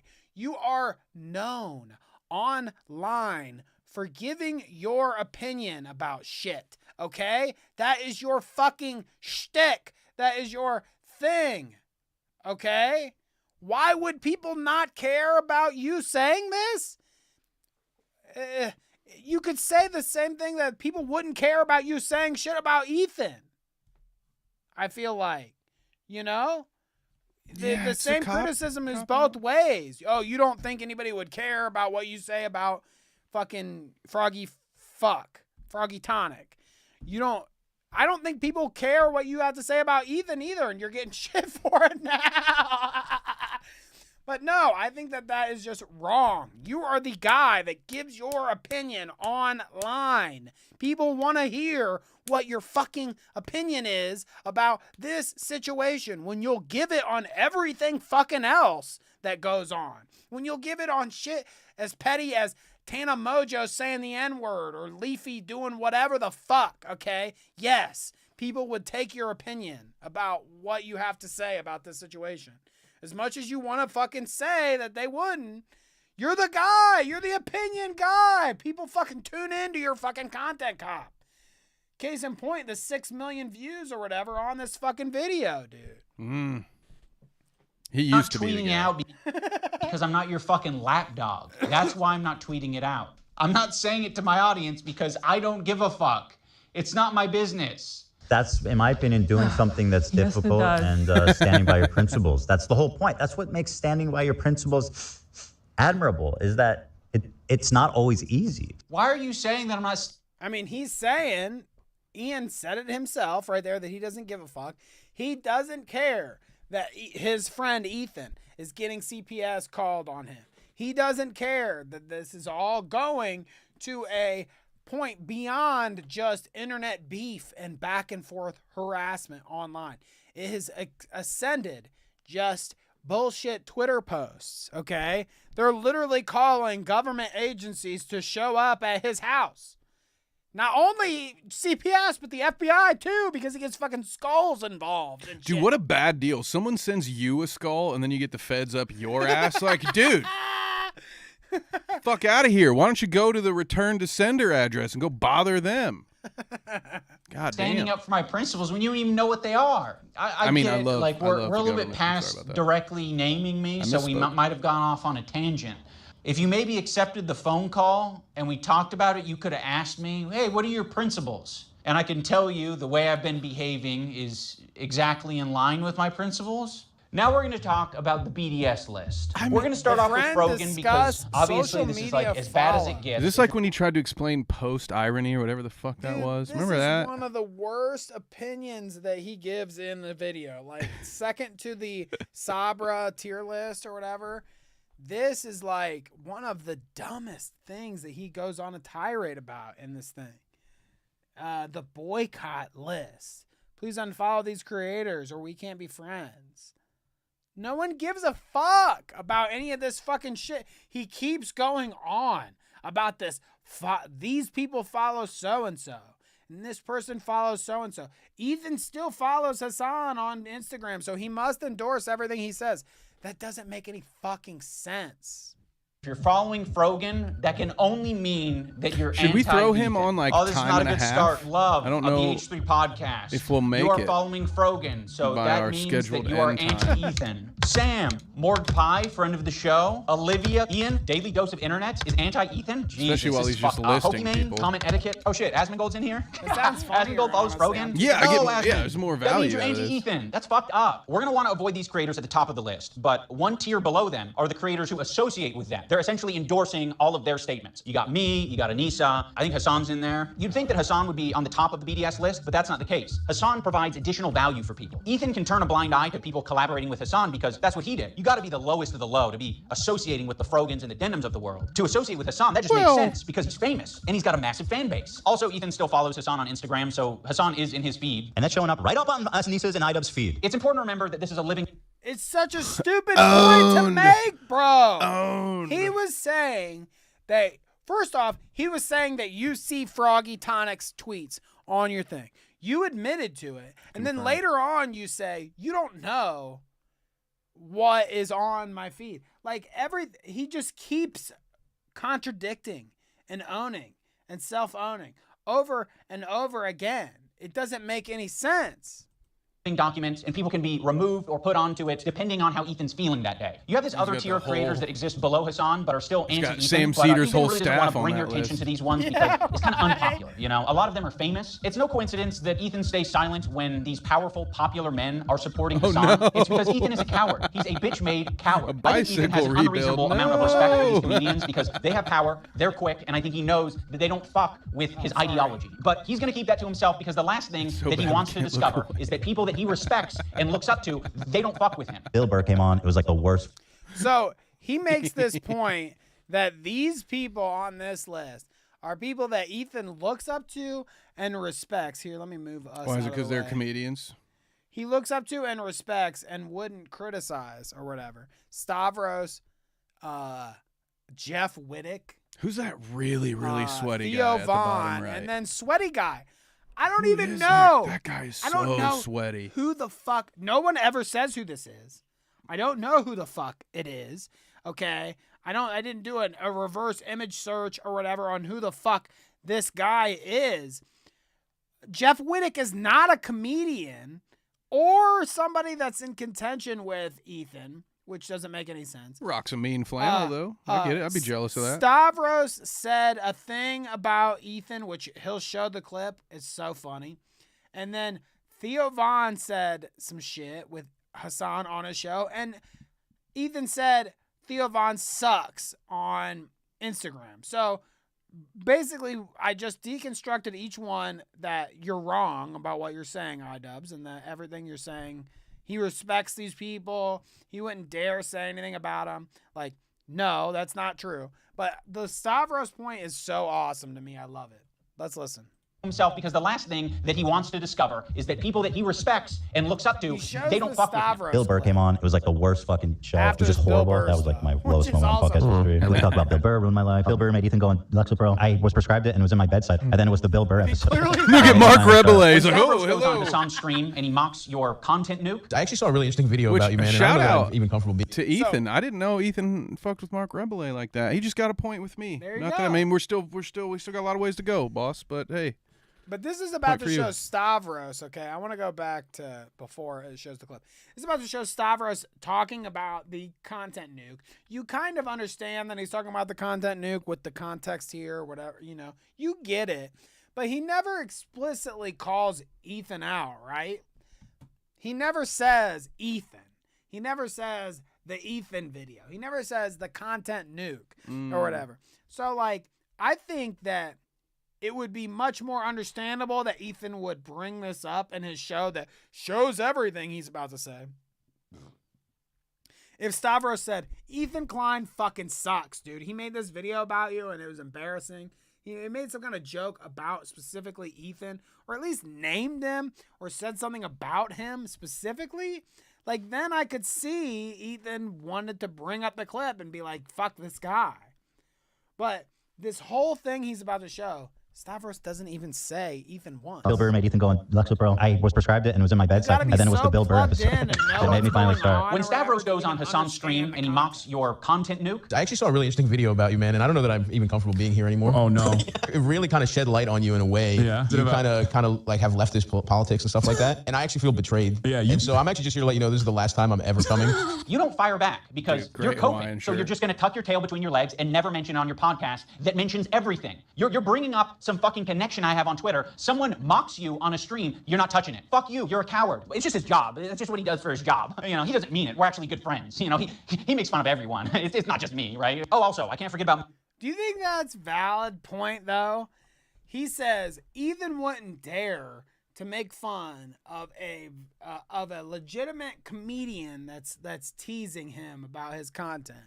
But he will criticize me and act like I'm such a villain for the way I'm behaving. And it's like, look, Stavros was some guest that was on his show one time.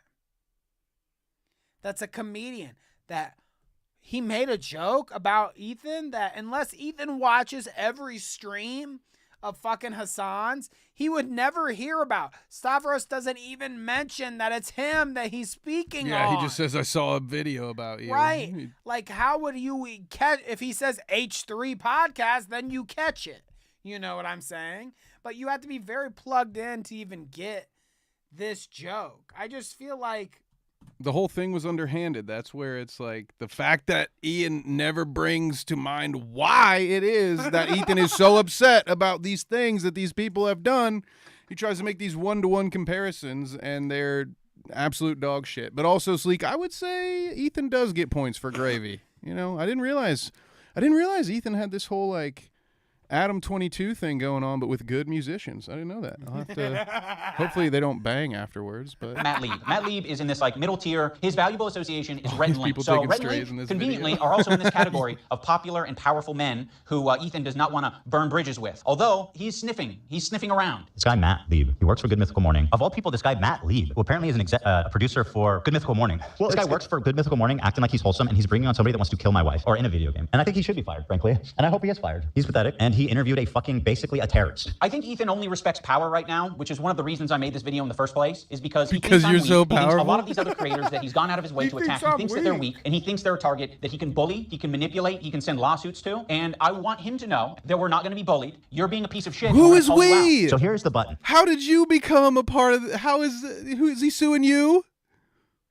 Is he bullying? Because he called you a coward, Ian? Everyone he made criticisms about and made podcasts about where he criticized them and talked about them and shit on them or whatever were people that came after him. What happened? You act like it's like weak targets or whatever. He's being indiscriminate in the people that he will go as low as some random TikToker that's talking shit about him on TikTok.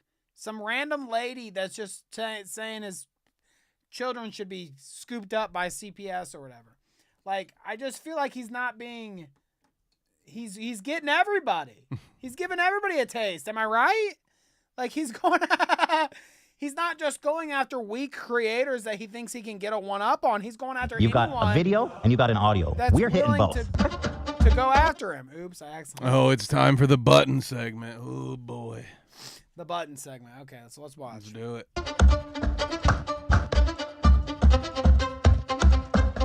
I think this is a great compilation. Yeah, this was the best part. It's so many. It's so many buttons. Yes. I'm so glad we don't have a button, Yeah, dude. Oh, shit. How pathetic are you? Don't worry if we don't have it all now. I don't like pedophile. With the eye of Sauron. I see you. I see you out there, you fucking cockroach. This is cinema. Is this not funny, though? It's pure cinema, is this not dude. funny to anybody that their whole shtick, that the whole thing continuing, going on and on and on, is that Ethan is such a fuck up that they cannot possibly control his mouth, that they have to have a button to fucking censor his ass. Did they like, kiss? It makes me laugh. I think it's funny that he's so wait, fucked. who kissed? Wait, what? And such a man-child that they need a button to control his outbursts. It's part of the humor and the comedy of the whole thing, I think. I mean, I don't know. I don't think that he is as ridiculous as you would be in, like, straight up real life as he is on the show.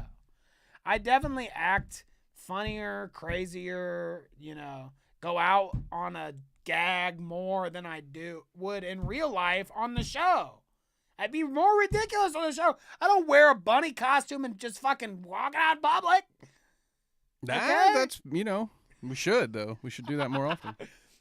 Oh, Gravy and Ethan kissed on stream. Oh, shit. I love that. No. Gravy and Yeah, I don't Ethan think it was did that kiss. big a deal. Love that. Hell yeah, dude. It Whatever always works surprises me for what you. you think crosses the line. Some good content. Yes, do it. Now let's talk about the button. Ethan got this button, or talk kill about switch, as a response to the controversy with Cutie Syndrome. Is this not one of That the most is not pathetic- correct, dude. He got the button because of the NRA thing. Even I know this. Dude, and the first time I watched a full Ethan Klein podcast was Friday, and even I fucking know this. He's wrong first off, but dude, There were multiple things. Ethan says a lot of stuff that should be erased, all right? He says a lot of stuff that Dan can't quite erase in time. Can you explain this to me? Why would he... I get it, that this is an emotional moment. You see here. This is an emotional moment for Cutie Cinderella, okay? And it may not be a moment that shines perfectly for her every time she sees it, okay? It may not be the best example of her online. She may not enjoy this moment that much, okay, when it's shown. But you blurred her fucking face on this stream. Ethan didn't do this, okay? When Ethan's watching it on his show, he did not blur this. This is an added blur from idubbbz because he felt bad that Cutie Cinderella is crying. No, he didn't feel bad. Anissa felt bad. Guess what, idubbbz? I don't know if this is fucking news to you or something, but this is a fucking stream. You dumb fuck. You blurred her face on her stream. This is her stream. She went live and cried on stream. On her fucking stream, idubbbz. Her face wasn't blurred on her fucking stream. She streamed it herself. It's her fucking stream, you dumb fuck. She really didn't want to make this video, but she did it. How is this? How am I the only person that thinks this is absolutely stupid? This is one of the dumbest things in the entire video to me. Besides the Sabra dumb fucking tier list thing, this is so stupid. Are you that soy bitch maid that you had to fucking blur her face? She did it on her fucking stream. You cocksucker. It was literally her stream that she cried on. And in defense of Ethan, why are you blurring her? Who among us hasn't laughed at a very inappropriate time because their chat just happens to be very funny? All right, I know I've done it at least a dozen times where Danny will be saying something real serious, and then I'll just be over here laughing at chat, and it's like, oh fuck, what did you say? What did I just laugh at? Oh god, I'm going to hell. I'm grabbing a beer real quick. I'm gonna Let's do it. Cinderella. He was not able to control himself in that moment, and instead of figuring out how he can change his behavior, he spent $20,000. Dan and Hila were like, we would kill button that right now if we could. I can't change who I am. I know. That's why the kill button is on its way. That's it. See, exactly. He uses the button for everything. If his jokes don't land, he's hitting the button. It was being presented as if this the Jordan crying thing. I hit the button. Why? I don't think I needed to, but you guys were giving me crickets, so I panicked. If he's insecure about getting... Okay. I think that's kind of funny, honestly. Like, I think that's a funny use of the button. something wrong, he's hitting the button. But okay. I would absolutely do that if I told... What on this? With all the dad jokes I tell that don't land, I would absolutely use the button to evaporate some of them from thin air. Frame could Ethan have responded to? Perhaps a country flag that he got wrong, maybe. I don't know. If he goes on a problematic tirade, he's hitting the button. Before, look how sad. But yeah, it's not just that. Like their eyes are like big. I think you guys are wrong. I don't think he's unique. How do you even get to where you're having that conversation, dude? Like what? How did they get there? There's gotta be some context missing, but I think mistakes were made. I could probably agree with that. We hit the button all the time. But if you don't have it, you operate differently. You think about what you're saying. You maybe plan for your show a little bit more. You maybe say, I'm not going to have my podcast be an emotional dumping ground for today. You instead say, ooh, it's important that we stay on topic. Also, yes, sir, Mr. Johma, whatever you say. Then I would say, over watching tons of H3 podcasts over the year or whatever, that every single podcast that they do seems more planned and thought out than this fucking video. Yeah. Just saying. Yeah. Just saying that every show that they do seems more researched by that crew of people, more thought out by that crew of people than anything that you've done here today with this fucking video. You idiot.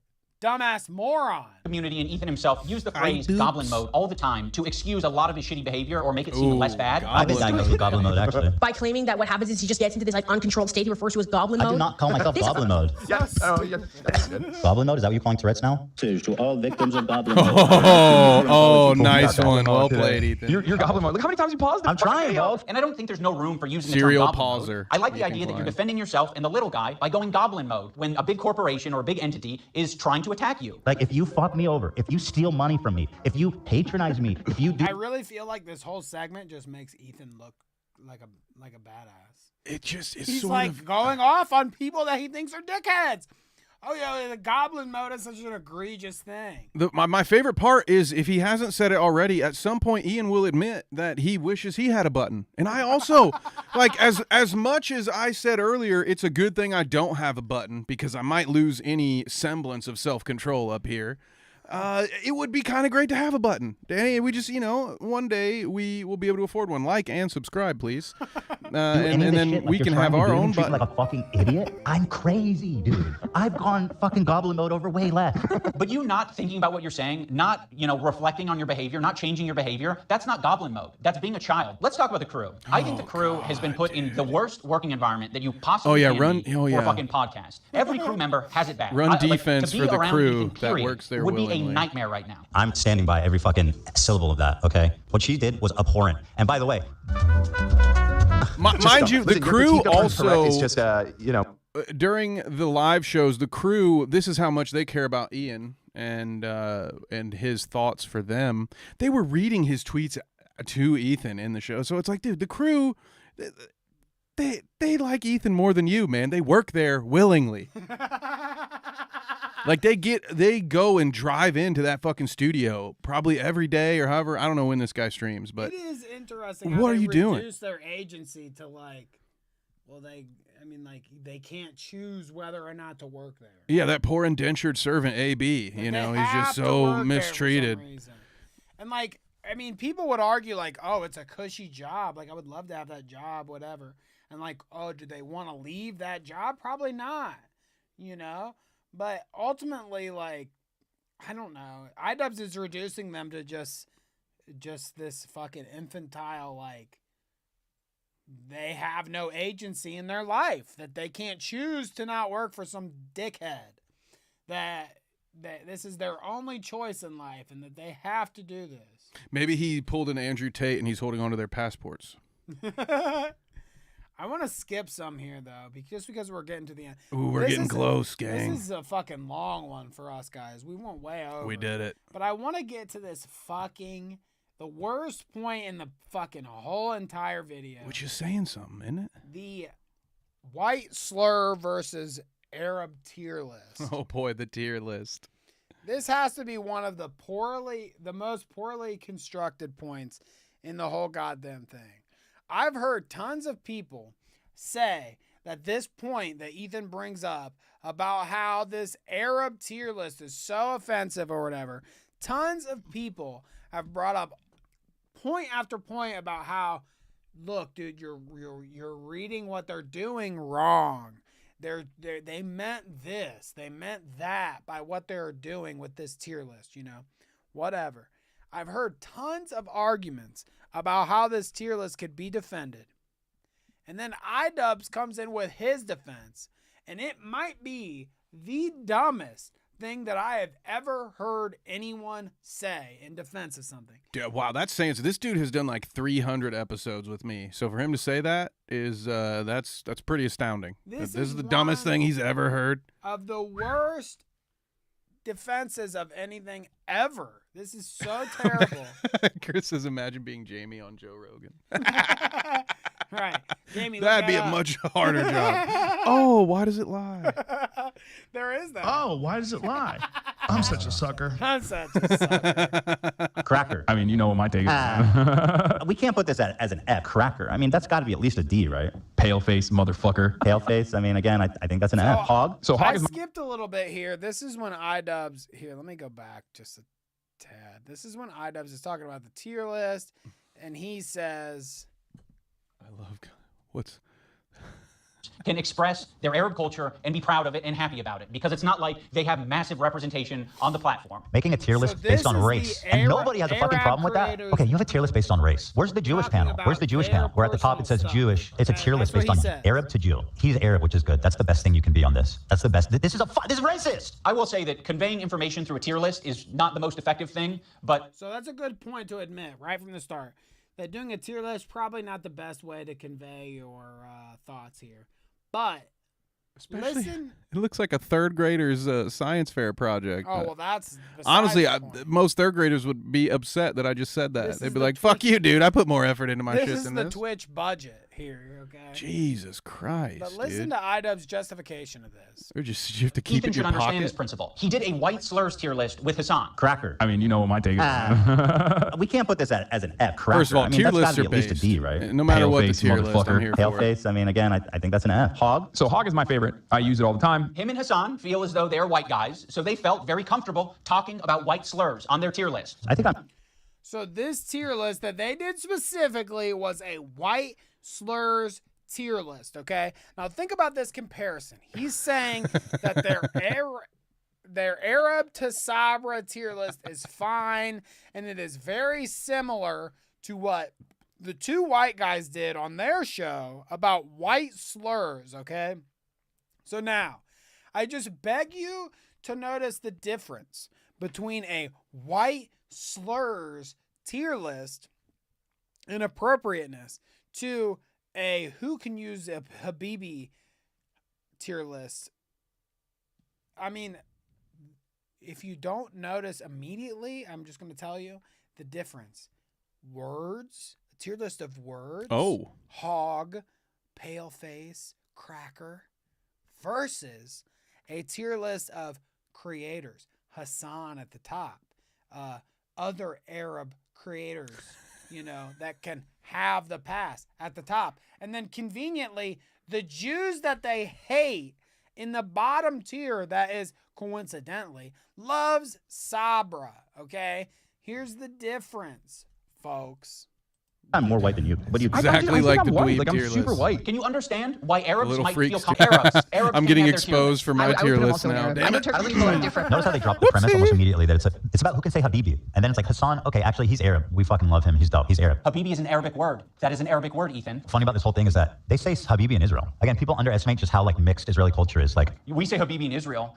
Yes, Ethan, another piece of evidence as to why it isn't anti-Semitic. This is racist. If you're not Arab or understand Arab culture at all, which is a lot of Americans, and Ethan Klein presents you this tier list and calls it anti-Semitic, you're just going to eat it up. It's not. Ethan is just proving his location on this tier list under Love Sabra because he doesn't understand Arab culture. There's a lot of Arabs who eat Sabra. There's a lot of people like me who eat Sabra. A lot of the times it's all that's in the store, and I'm going to buy it and I'm going to eat it. But it is not the good shit. Like the average Arab American, they're going to the store and the only option they have is fucking Sabra. And that sucks that's the only option, right? What Arab are we communities and talking distribution about? facilities are not widespread across the U.S. So what are they left with? They're left with a common, relatable, shitty hummus, which is Sabra. And what's so fucking pathetic about this whole thing is after he was able to get these Arab creators banned off of Twitch for 30 days, he goes on to talk about how bad Sabra hummus is on his show. I don't think anybody prefers Sabra. So he's going to go on to show them talking about how Sabra sucks. Okay. How dense do you have to fucking be? Okay? How dense do you have to fucking be? Does somebody really need to stand here and point this means this and this means this to you, idubbbz? The one tier list is of words that are ranked in offensiveness to white people, okay? Words that are ranked in offensiveness to white people. And then the other list is Arab at the top, Love Sabra at the bottom, okay? With your Jews that you don't like, the unapproved Jews at the bottom. Side note, thumbnail shows Ethan in F tier next to Ben Shapiro in F tier, who isn't even in the conversation that they make in the video, in the tier list ranking. Ben Shapiro doesn't appear. They just put the two Jews that they hate at the bottom of the list. You see what you've done, Ethan? You've got me running defense for Ethan, and you've got Danny running fucking defense for Ben Shapiro, of all people. Yeah. Come on, man. What have you done? What have you done? You disgust me. It's just, it would be different if the lists were literally white slurs versus Arab slurs, okay? Like, if it was a tier list that they were doing on Twitch's stage that said, here is the most offensive Arab slur, sand N-word, or whatever the fuck stupid shit that my dad used to say when I was a teenager when 9/11 happened. You know what I mean? Like, if it was ranking the slurs that Arabic people are called, and it is a bunch of Arabic streamers on stage laughing about how offended they are by each slur, idubbbz, this would be a great comparison. But it is literally slurs versus people, okay? Or how fucking stupid are you when you're making this comparison? Literally words versus faces of fucking people on the fucking list, you dumb shit. Easy with Sabra the Roman over homemade like restaurant quality hummus. You know, it's what's there. Did you do something? Did you do one? Yeah. I would buy it sometimes and eat it. It's not the best. The problem is with Sabra, in my opinion, it's only good for the first 2 days. For some reason, like when you eat the Sabra shit, it just feels so much heavier. Imagine eating a whole fucking vat of Sabra. That's crazy. Imagine eating a whole vat of anything, you fucking idiot. Sorry, I'm sorry. I know I'm normally defending Dick, but that's a stupid. No one would eat a vat of fucking anything. This is a great point, Kevin. He went on his show afterwards and said how much Sabra sucked, Kevin. It makes so much sense. What a great. It's like, well, you know, I love fried chicken, but I wouldn't eat an oil drum full of it. Like, well, no shit, dude. No one would. How many calories can you take in one day? Almost like you can have a discussion about Sabra hummus being a bad hummus without it being at all related to a Jewish thing or an Israeli thing. He can have that discussion. It's just a coincidence that love Sabra. Sabra also means. What else does Sabra mean? You fucking idiot. Okay, it's just a coincidence, just like the swastika katana, the swastikana. Just a coincidence. Okay? It's very convenient that you get to have all these coincidences happen. All these anti-Semitic coincidences just happen. Oh, did he trick me? And I just thought he was dumb? Oops. Man. Ethan's so dumb for all the shit he does. But I can just conveniently oops on all this fucking bullshit. Whoopsie. As much as he wants on his podcast, because we all know his intentions aren't anti-Semitic. This is what he did. He hit his heart hard. Hey, wait a minute. The Zionism is leading to not accepting other cultures. Did he have a pass? I didn't think there was a pass for that. In retrospect, like if I were to advise Ethan of something, I would say, Maybe not do the fucking thing. Maybe don't do the, you know. They're gonna use that. Just show the clip. Just show the clip. You know. You don't really need to do it yourself. You know. Fair enough. I mean, the dodgy wave. The dodgy wave. I think embracing their own culture and instead thinking that that is an attack on you. There's this incident on the podcast where they were reacting to Cutie Cinderella, and Ethan was laughing during it. So that ended up being a pretty important wake-up call for Ethan. He made an apology video directed at Cutie Cinderella, and it was graded by a professional psychologist, Dr. Kirk Honda of Psychology in Seattle. And so you're about to see the most embarrassing part of the entire video. An expert in apologies. A motherfucker write a crescendo, a climax to his video.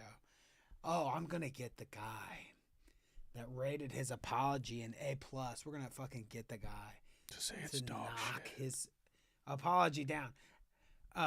After he gave the apology, we're gonna have him retroactively degrade the apology score he already gave him based on what he said later on.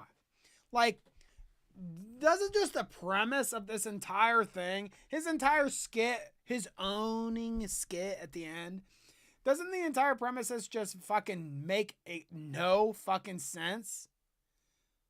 Yes, I agree. Why it doesn't would he make sense. retroactively change his rating on his score based on how he acts later? Okay? If Kevin gives the A+ apology right now, as I would, for being bald, yeah. Okay? If he gives you the grade A apology for being bald right now, later on down the line, if he says some Nazi shit, does that somehow degrade his bald speech? No, but it makes my decision to be bald make a little more sense to some people, I would think.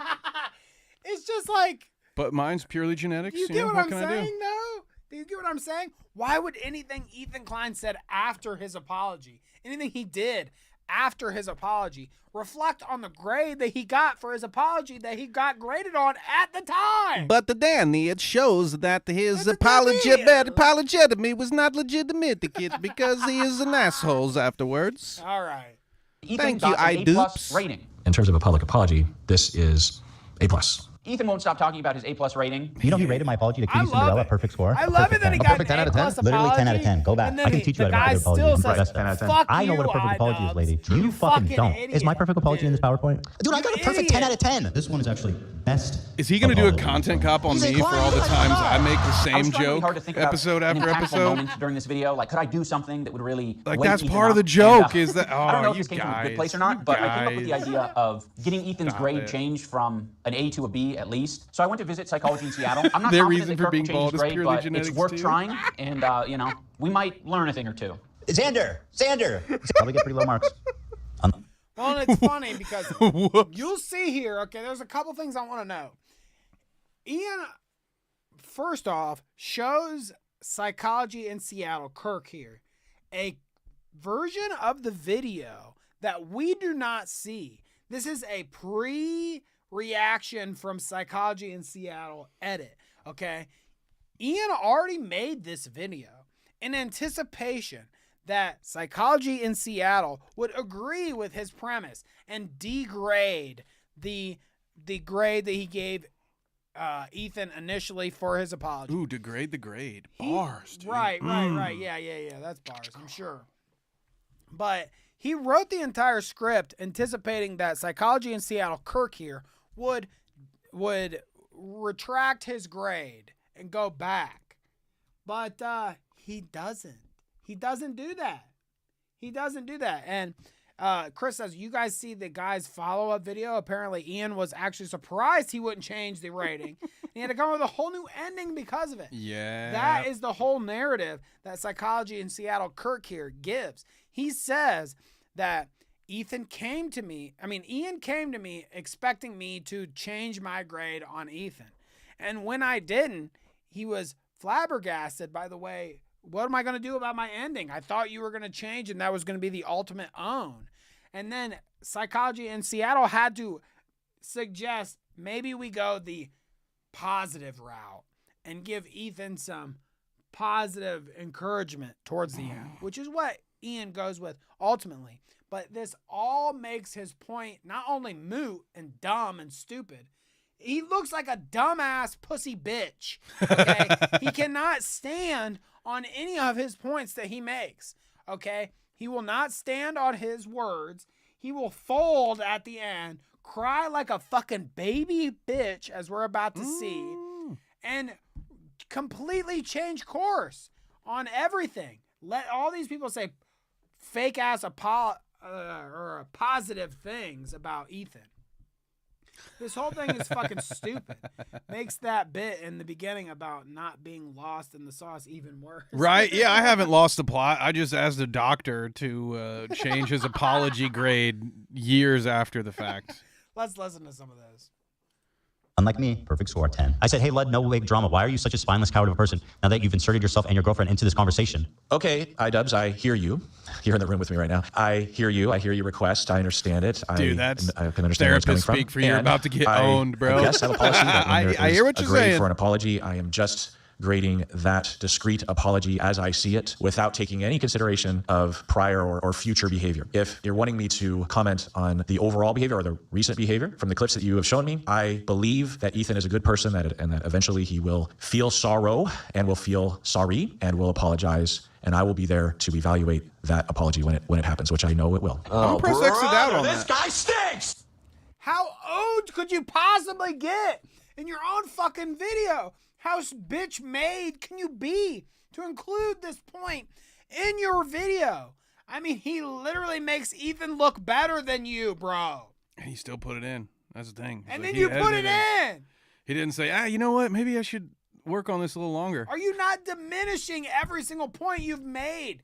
This whole back end, this like last 20 minutes of the fucking video just completely debunks, diminishes, degrades everything that he has All the said Ds.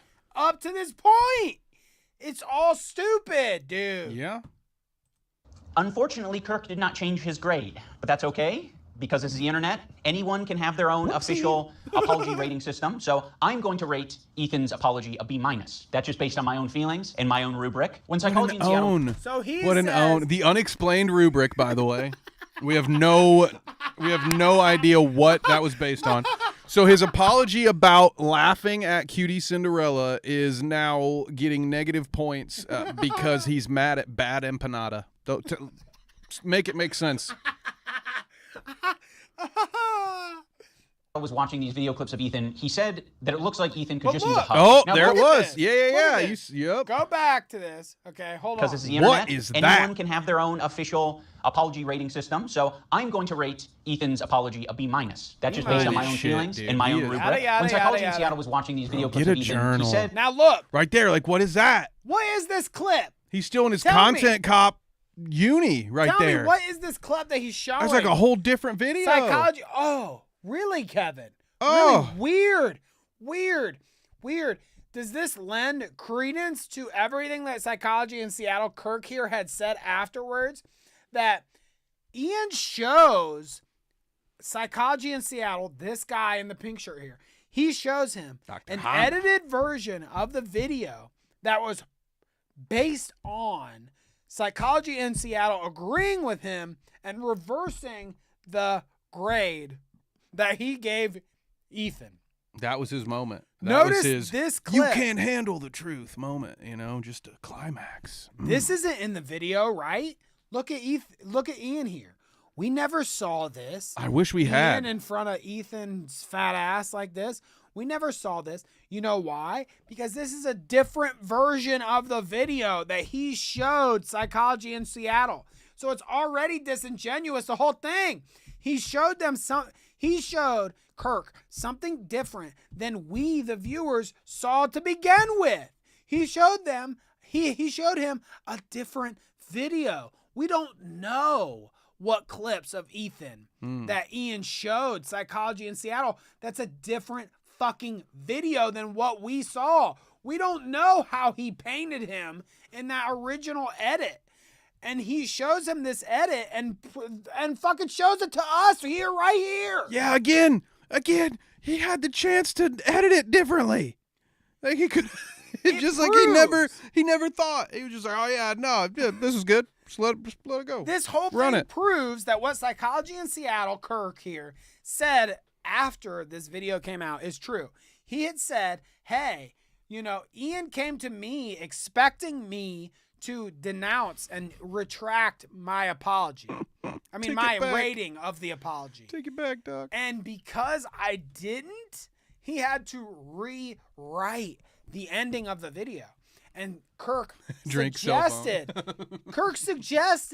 that he should rewrite the ending with a little more positive message, with positive statements from all the people in the video. Like, that was Kirk's idea, which is fine, whatever. I think it's a bad ending to the video, but Kirk suggested that to idubbbz after his failure of an ending that he wanted, okay? And it is case in point proven here with him showing Psychology in Seattle a completely different video. We do not even know what the clips were here that made Ethan look a different way. This point that he's showing in this clip right here, we never even got to. I have no idea what Ian is saying standing over this clip right here. Do you, Kevin? No, I just know that he's in his basement, right? So that's probably an H3 video, not a podcast. But that's the only thing I can glean from that. Completely different point that he never addressed in the video, in the actual video that he released. Like, this, what he's showing here, is never even put in that video. We don't know what he said.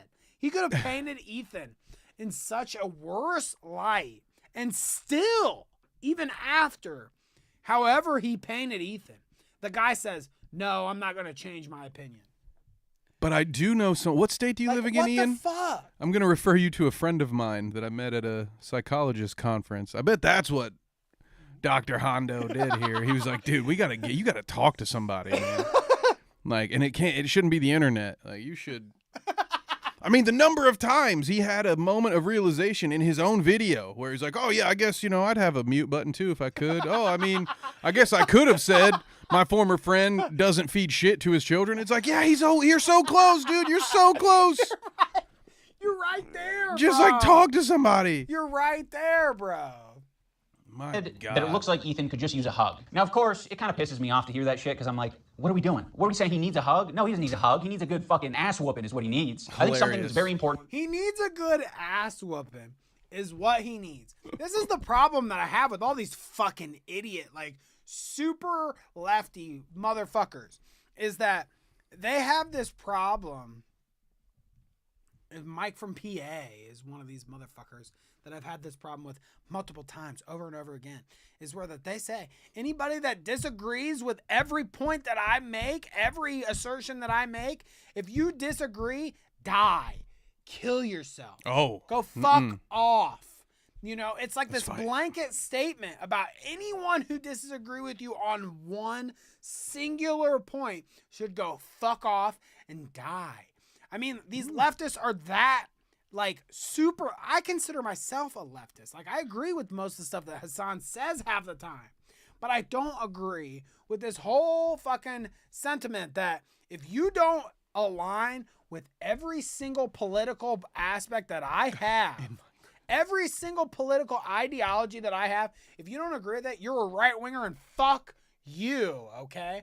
That's what they want to say about Ethan. That's what they do with this whole, like, have you seen this political chart that's like, choose your way, Western man? And it's like Ethan and the quartering over here, and it's like Hasan and whoever else on the other side. They put these big collage of creators on each side or whatever. And it's like, it's not black and white, people, okay? Like, just because you disagree with some of the things that Ethan says about Israel-Palestine doesn't mean that he's no longer a leftist, okay? It doesn't mean that he doesn't have points that are good about other things. It's the same thing if you disagree with what Hasan says about Palestine, okay? If you're not 100% a all-in free Palestine guy, you can still admit that some of the stuff that Hasan says about politics is correct. Just like with Ethan, some of the things he says is correct. you might not agree with a few points here, but that doesn't mean that you're a right-winger quartering guy or a Steven Crowder guy. Thank you, Danny. I appreciate you saying that about me. With one point. With one fucking thing, dude. That's not how it works. I am not the quartering. You are not the quartering, Kevin. That's right. Me in bringing back content cop is to be fair. I think that was something that was not illustrated in previous content cops that I think should have been and probably wouldn't have left me with so much regret. Ethan deserves all of the criticism that he's getting. I think it's very valid. But I also think at the end of the day, you think he deserves the criticism about his kids eating dog shit? And he is in a situation that's making him extremely scared, paranoid, defensive, sensitive, and I'm sure other features and feelings. In the spirit of Kirk saying that it looks like Ethan he hasn't unlocked those other feelings yet. Some of his most he hasn't paid for the DLC for those. He's like, and I think there's probably like some other emotions. There's other folks. I don't know what they are, but I hear you unlock them soon. What a fucking god damn it! I hate this. It's so hard for me, dude. You guys don't understand. It's like this is weird territory for me. Okay, Kevin is one thing because Kevin is like you want to say he's the fence sitter. That's just like the vanilla take. The real take I know about Kevin is he hates all of these motherfuckers. All of them. Unabashedly hates Hassan, Ethan, idubbbz, everyone. He hates them all, okay? It's true. The difference between me and Kevin is I like all these people. I liked Ethan. I liked idubbbz. I liked Hassan. But guess what? They continually, people like Hassan and idubbbz, continually make themselves look like fucking morons. And if Ethan does the same thing, I'm willing to sit here with Kevin and laugh about how much of a moron he is. Trust me, I don't care. I watch him every week with my wife, but it doesn't mean I don't disagree with some of the stupid shit he says sometimes, okay? Always, constantly. But sometimes my wife gets mad at me for saying, wow, what a dumb thing he just said. She doesn't quite understand why that's dumb. I just disagree sometimes. I don't wholeheartedly accept everything that these fucking morons online say, okay? You gotta think for your fucking self, people, okay? You can agree with these people. I agree with Hassan on a lot of things. I agree with Ethan on a lot of things. But they're also fucking stupid sometimes. Hypocrites. Is that hard? Hypocrites. They're stupid sometimes. Haters to put down the haterade and just say something nice and charitable about him because I think he deserves it. I just wanted to say that I no, respect because that your you doctor told you to. On the internet. I think a lot of other people respect you for it as well. I love that that's a big reason why people were drawn to your content in the first place. I think that's a lot of the reason why. I think it's very brave that you are yourself online because nobody else likes you. I do want to hear denims. He is in a situation that's making him extremely scared, you, Jack, for your comment. Paranoid, defensive, sensitive, and I'm sure other features and feelings. Just an avid supporter of the show. That it looks like Ethan could just use a hug. I have challenged some of his most powerful haters to put down the haterade and just say something nice and charitable about him. He said these are literally two grown men, okay? Two adult men doing a podcast. I mean, these guys are adults. They're like 30. Look, dude. Guess what? There are all sorts of ages and ethnicities and whatever talking about everything online, dude. And if you think that I'm some 30, me and Kevin. You think I'm 30? I am flattered. Thank you. You're old guys talking about dumb shit online. Guess what, buddy? We are. I'm literally dressed as fucking Charlie Brown, dude. Genius. Are you kidding me? Fucking absolute super sleuth, dude. We're two 30-year-old men talking about dumb shit. You think I'm here to be taken seriously by you? Bro. It's fine. Why don't you fucking get up off your high horse, brother?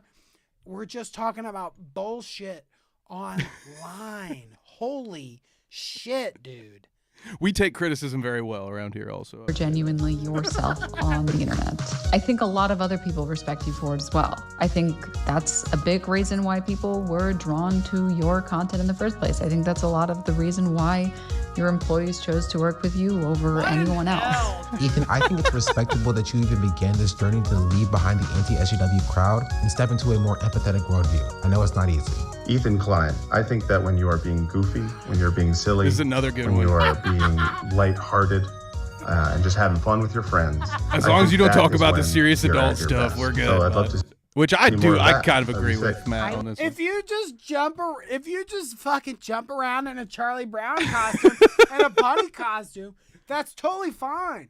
But the moment Jack Dean sees you say something serious, the moment you're trying to make a serious point, is this literally two 30-year-old men trying to talk about other men online? What in the fuck? Are we seriously doing this? Grow up, Danny. Grow up. You're in a bunny suit, for God's sakes. What is this? A Christmas Story? I will be reading my letter off because I don't want to sound robotic. God, H3 used to be the sports for good that I used to watch. I hope that one day gets back to what I remember. You were one of the inspirations for me to start creating content. You know what the other biggest burn of the whole video. I'm not gonna call it fat or whatever. You know, you want me to say the typical thing you want me to say. But I will bring back my first initial criticism where I was saying, hey, this is a video where you're going to have lots of eyes on you and they're going to criticize you about everything. And why do you make your makeup look like a clown? And then that was, I know, Kevin, I'm sorry. That's brutal, dude. I don't even know how to do makeup. I can't throw shade at anybody's makeup because I don't know how to do it. But think about it. That was the beginning, the intro to the video. I was saying, hey, why are you looking like a fucking Goomba with your makeup, dude? Did no one tell you that you look like a ding-dong with that makeup going on? I'm not going to say fatty. You guys in chat, I'm not going to say fatty. I'm not commenting on the fat. I'm not even looking right now. I'm not commenting on the fat, okay? I'm just as fat. I don't care. I'm not talking about the fat. I'm talking about the makeup, okay? She looks like a Goomba at the beginning, and then she gets a second opportunity. They say, idubbbz says, hey, I need you to say something good about Ethan. I'm going to send me a video of you saying something good about Ethan. And she's like, time to get my clown gear again. She's like, I can't. She's like, time to fucking look like a Goomba again. I can't memorize these two sentences. I'm going to have to read it. That was my favorite part. Did you have to? She doesn't look like this when she does her regular streams. Bitch, when I saw your bitch ass saying, PTSD, the soldiers deserve PTSD, your bitch ass wasn't make-upped up.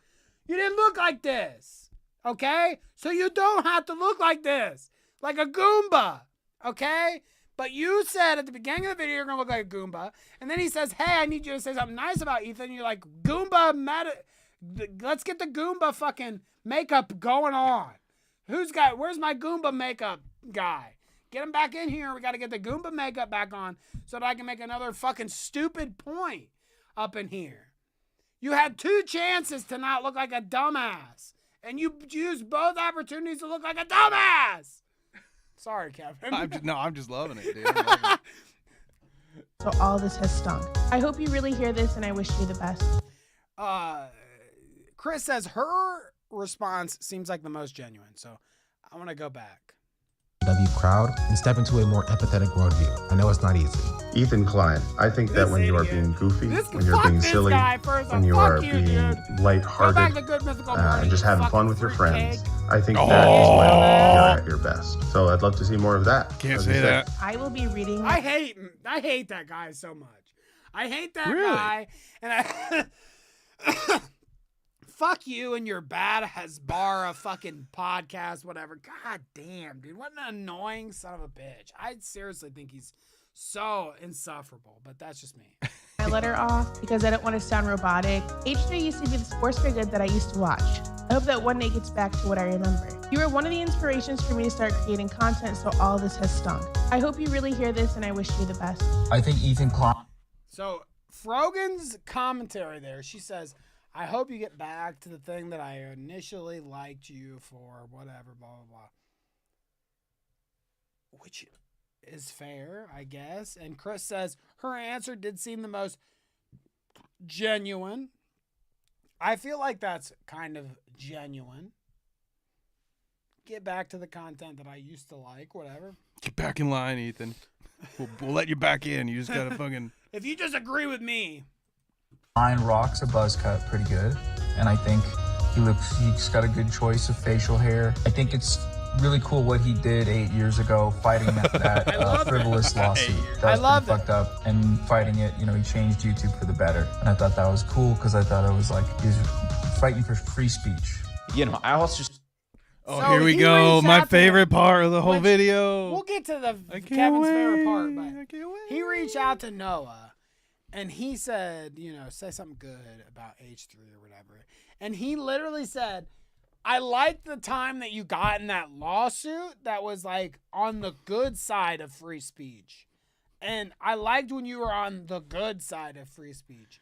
That was a good thing that you did when you were on the right side of free speech 8 years ago. 8 years ago. Yeah. What he's like missing in this whole thing is like, look, he thinks that you're that guy now. Yeah. Noah. I mean, Noah. His eyes are wild in that video.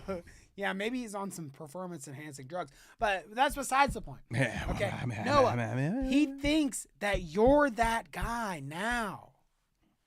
He thinks that you're that guy. You're the whatever that fucking weirdo. Yeah, was that's what he's saying. I'm you now. Yeah, he said again. Now I'm you because you're the big bad guy suing me. Which I did. I'll be honest with you guys. I did not watch Noah's video, so I don't know if there really is a defamation suit worth pursuing. He said he was a fucking genocide-supporting Zionist freak, which is what they've all been saying. Okay, like, do I think that Ethan's lawsuit holds up in court against Noah here? We'll see. I mean, I think it's more of a scare tactic with the Noah thing. But, like, some of these people are venturing on legitimate lawsuit territory. Like this fucking bad Empanada psychopath. Seems like a guy, if he's threatening and killing them in video games and saying he's the one sending them skulls in the mail and yada yada. I mean, yeah, then you start getting into territory where I really do think that you might be in some trouble legally. But this I'm Noah sure thing, the FBI wants like to know where the skulls came from. Busting his balls. But again, I don't think Noah should just get away with everything he's saying, but I do think it's a little bit of what idubbbz is saying. Like, it's a rich guy throwing around his money saying, I'm going to sue whoever says something bad about me. I mean, that's not like the worst criticism ever. I think that it's a little true with Ethan. He has a lot of money. He's able to file a litigation to the point that he wants to with no problem. He doesn't fear like running out of money or anything like normal people would. However, it doesn't mean that Noah Samson gets to get away with saying whatever the fuck he wants about some guy online. I mean, you suffer. What is the common saying, Kevin? I think it's fuck around, find out, or that's right. Play games, win prizes. That's my favorite one because I'm a carny. There's all kinds of things we could say.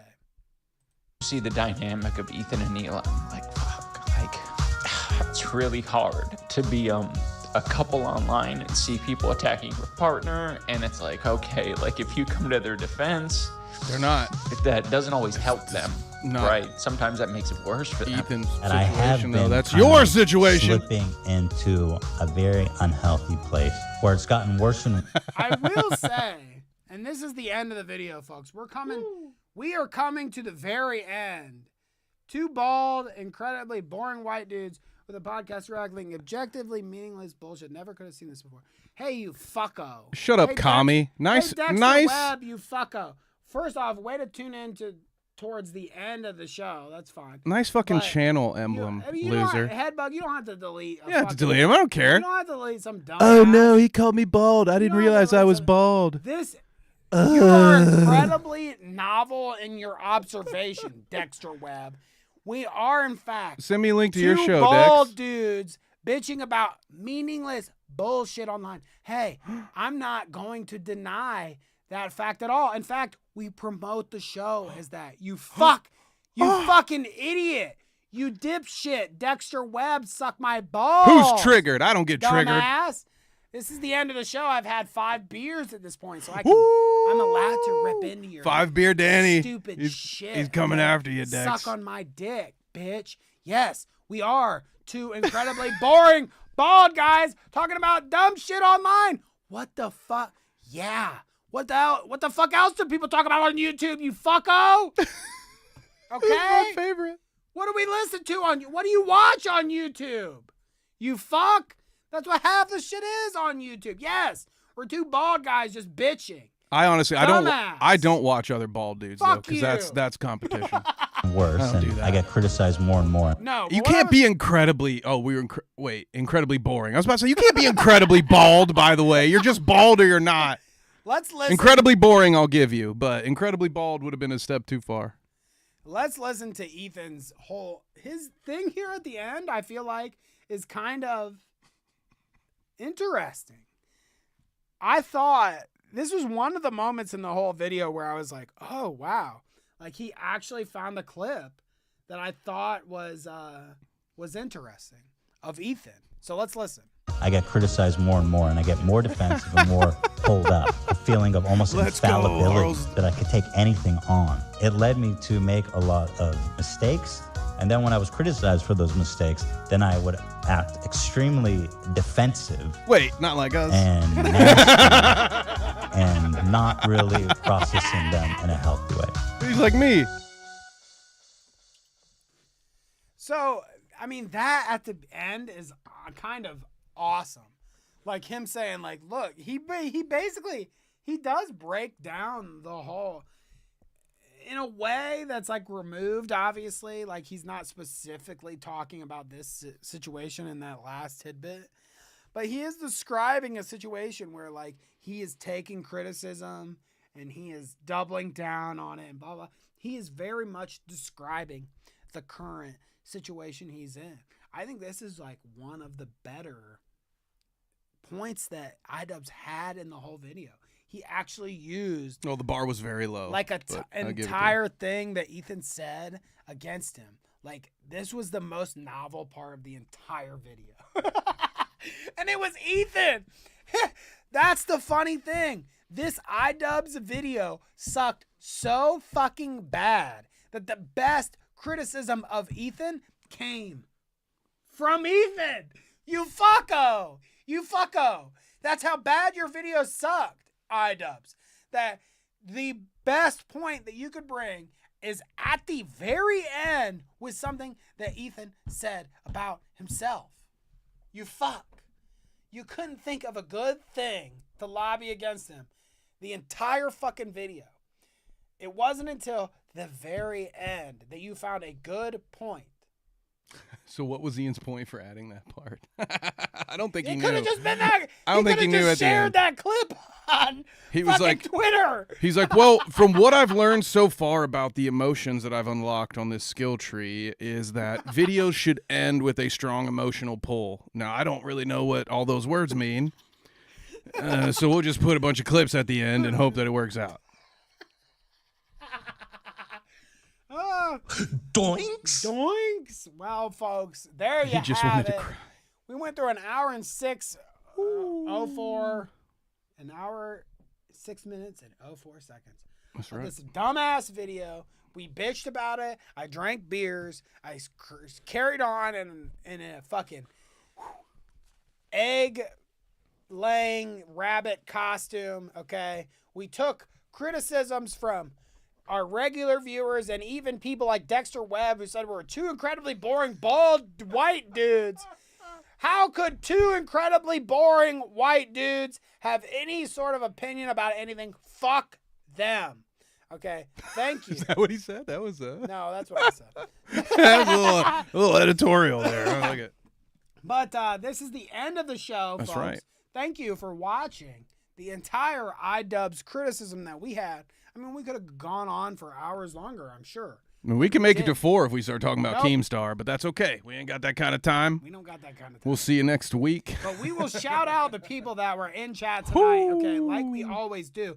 Kangalope, thank you for being here. That's right. Remember. Headbug Inc., we appreciate all of your commentary here. Chris, I think you're a new guy around these parts, but we appreciate everything you've said tonight. See, Chris, also Ass Cakes. Welcome the new member, Ass Cakes. Ass Cakes. Great commentary there. We appreciate everything you said tonight.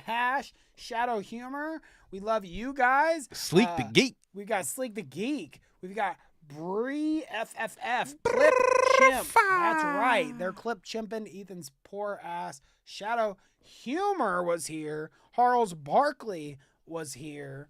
Okay. Gosh, did we miss anybody at the time? So many. Street Rat was here. He would be surprised if we had friends. Me too. He's right. I'm constantly surprised that He got my number of friends exactly right. How he do said, I have any friends? I'm putting the over-under on this dude at 2. And I was like, fuck you, man. That's too How does good. somebody like me have any friends? I guess I'll take the under. Braun Propagandist.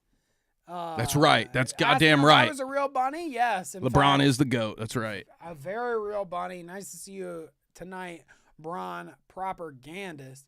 Did we say Headbug Kangalop, Sleek the Geek, Oni Harles Barkley?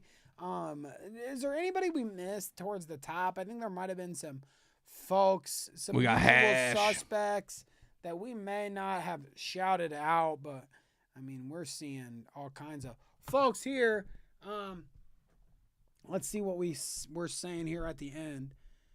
I couldn't have done it without all of you. Thank you, Harles Barkley. Chris says, so what was Ian's point adding that part? The worst idubbbz video of all time. The algorithm threw you guys at me today. So let's say everybody shouts out to Chris. Give Chris a give Chris some positive reinforcement out there. We're glad the Send him some money or something so he stays, you know. We're glad the algorithm brought you our way to talk about some Ian and idubbbz, or idubbbz and Ethan. Ian and idubbbz, yep. Yeah. Right, See what happens? They're too close. The names are too similar. Ian, Ethan, yeah, they're all the same. But fuck all these folks. Not the ones in our chat. We love you guys. The folks in our chat, but fuck all these the other ones. These folks that we talked about today, like nobody really cares. Okay. That's right. But no, we will see you next week. It will be a Sunday at 11 a.m. episode as per usual. I'm sure we'll be here to talk about some other bullshit. Maybe we'll talk about Keemstar being in a polygamous relationship with Brantley, flirting with all the Lolcow tryouts that there are. I'm going to turn you into a glazed donut. Maybe we'll talk about that on Sunday. But even so, what is today? So it's Tuesday. On a Tuesday. It's Tuesday. So here's the schedule, folks. That's right. We will be back Sunday with the usual stream, 11 a.m. Eastern, talking shit about the usual suspects. You know how it goes. But then, before the end of the month, which I'm predicting the 30th. That is the end of the month. Yeah, that's right. It's a good prediction. Day of the month. Solid prediction. We will have a video launching for you that's about washed up comedians. And I think you will very much so enjoy it. No Ian, no Ethan, no Hassan. Just about old nostalgic washed up comedians. Tune in for that before the end of the month. Tune in for us on Tuesday or Sunday at 11 a.m. Tune in for me in some fucking dumbass shorts. Tune in for Kevin for... Yeah, you can hang out with us. Don't hang us, please. That would be a bit much. But you can hang out with us over on the Dweeb stream. We're actually on Thursday nights for the Star Wars show for the next month because Andor likes to release 3 episodes at a time on Tuesday night. So we have moved the Wednesday night stream to Thursday nights. So be ready to hang out with us over on Han Shot First.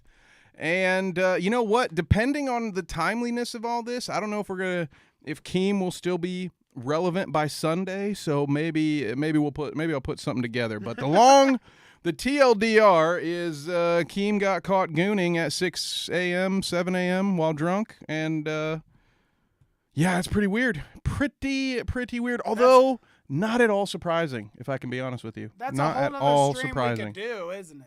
We can do a whole nother stream on how degenerate Lolcow is. I can take my bike apart. We'll get there. No, it's all right.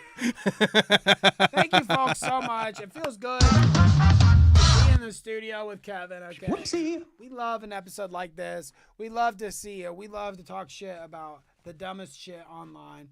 And we can't wait until we see you the next time. That's right. Okay. Appreciate you. Headbug, Hash, Harles, Sleek, Chris, all the way to the top of the chat right here. You guys are all great. Lurkers, great. Anyone watching us afterwards, great. We love you.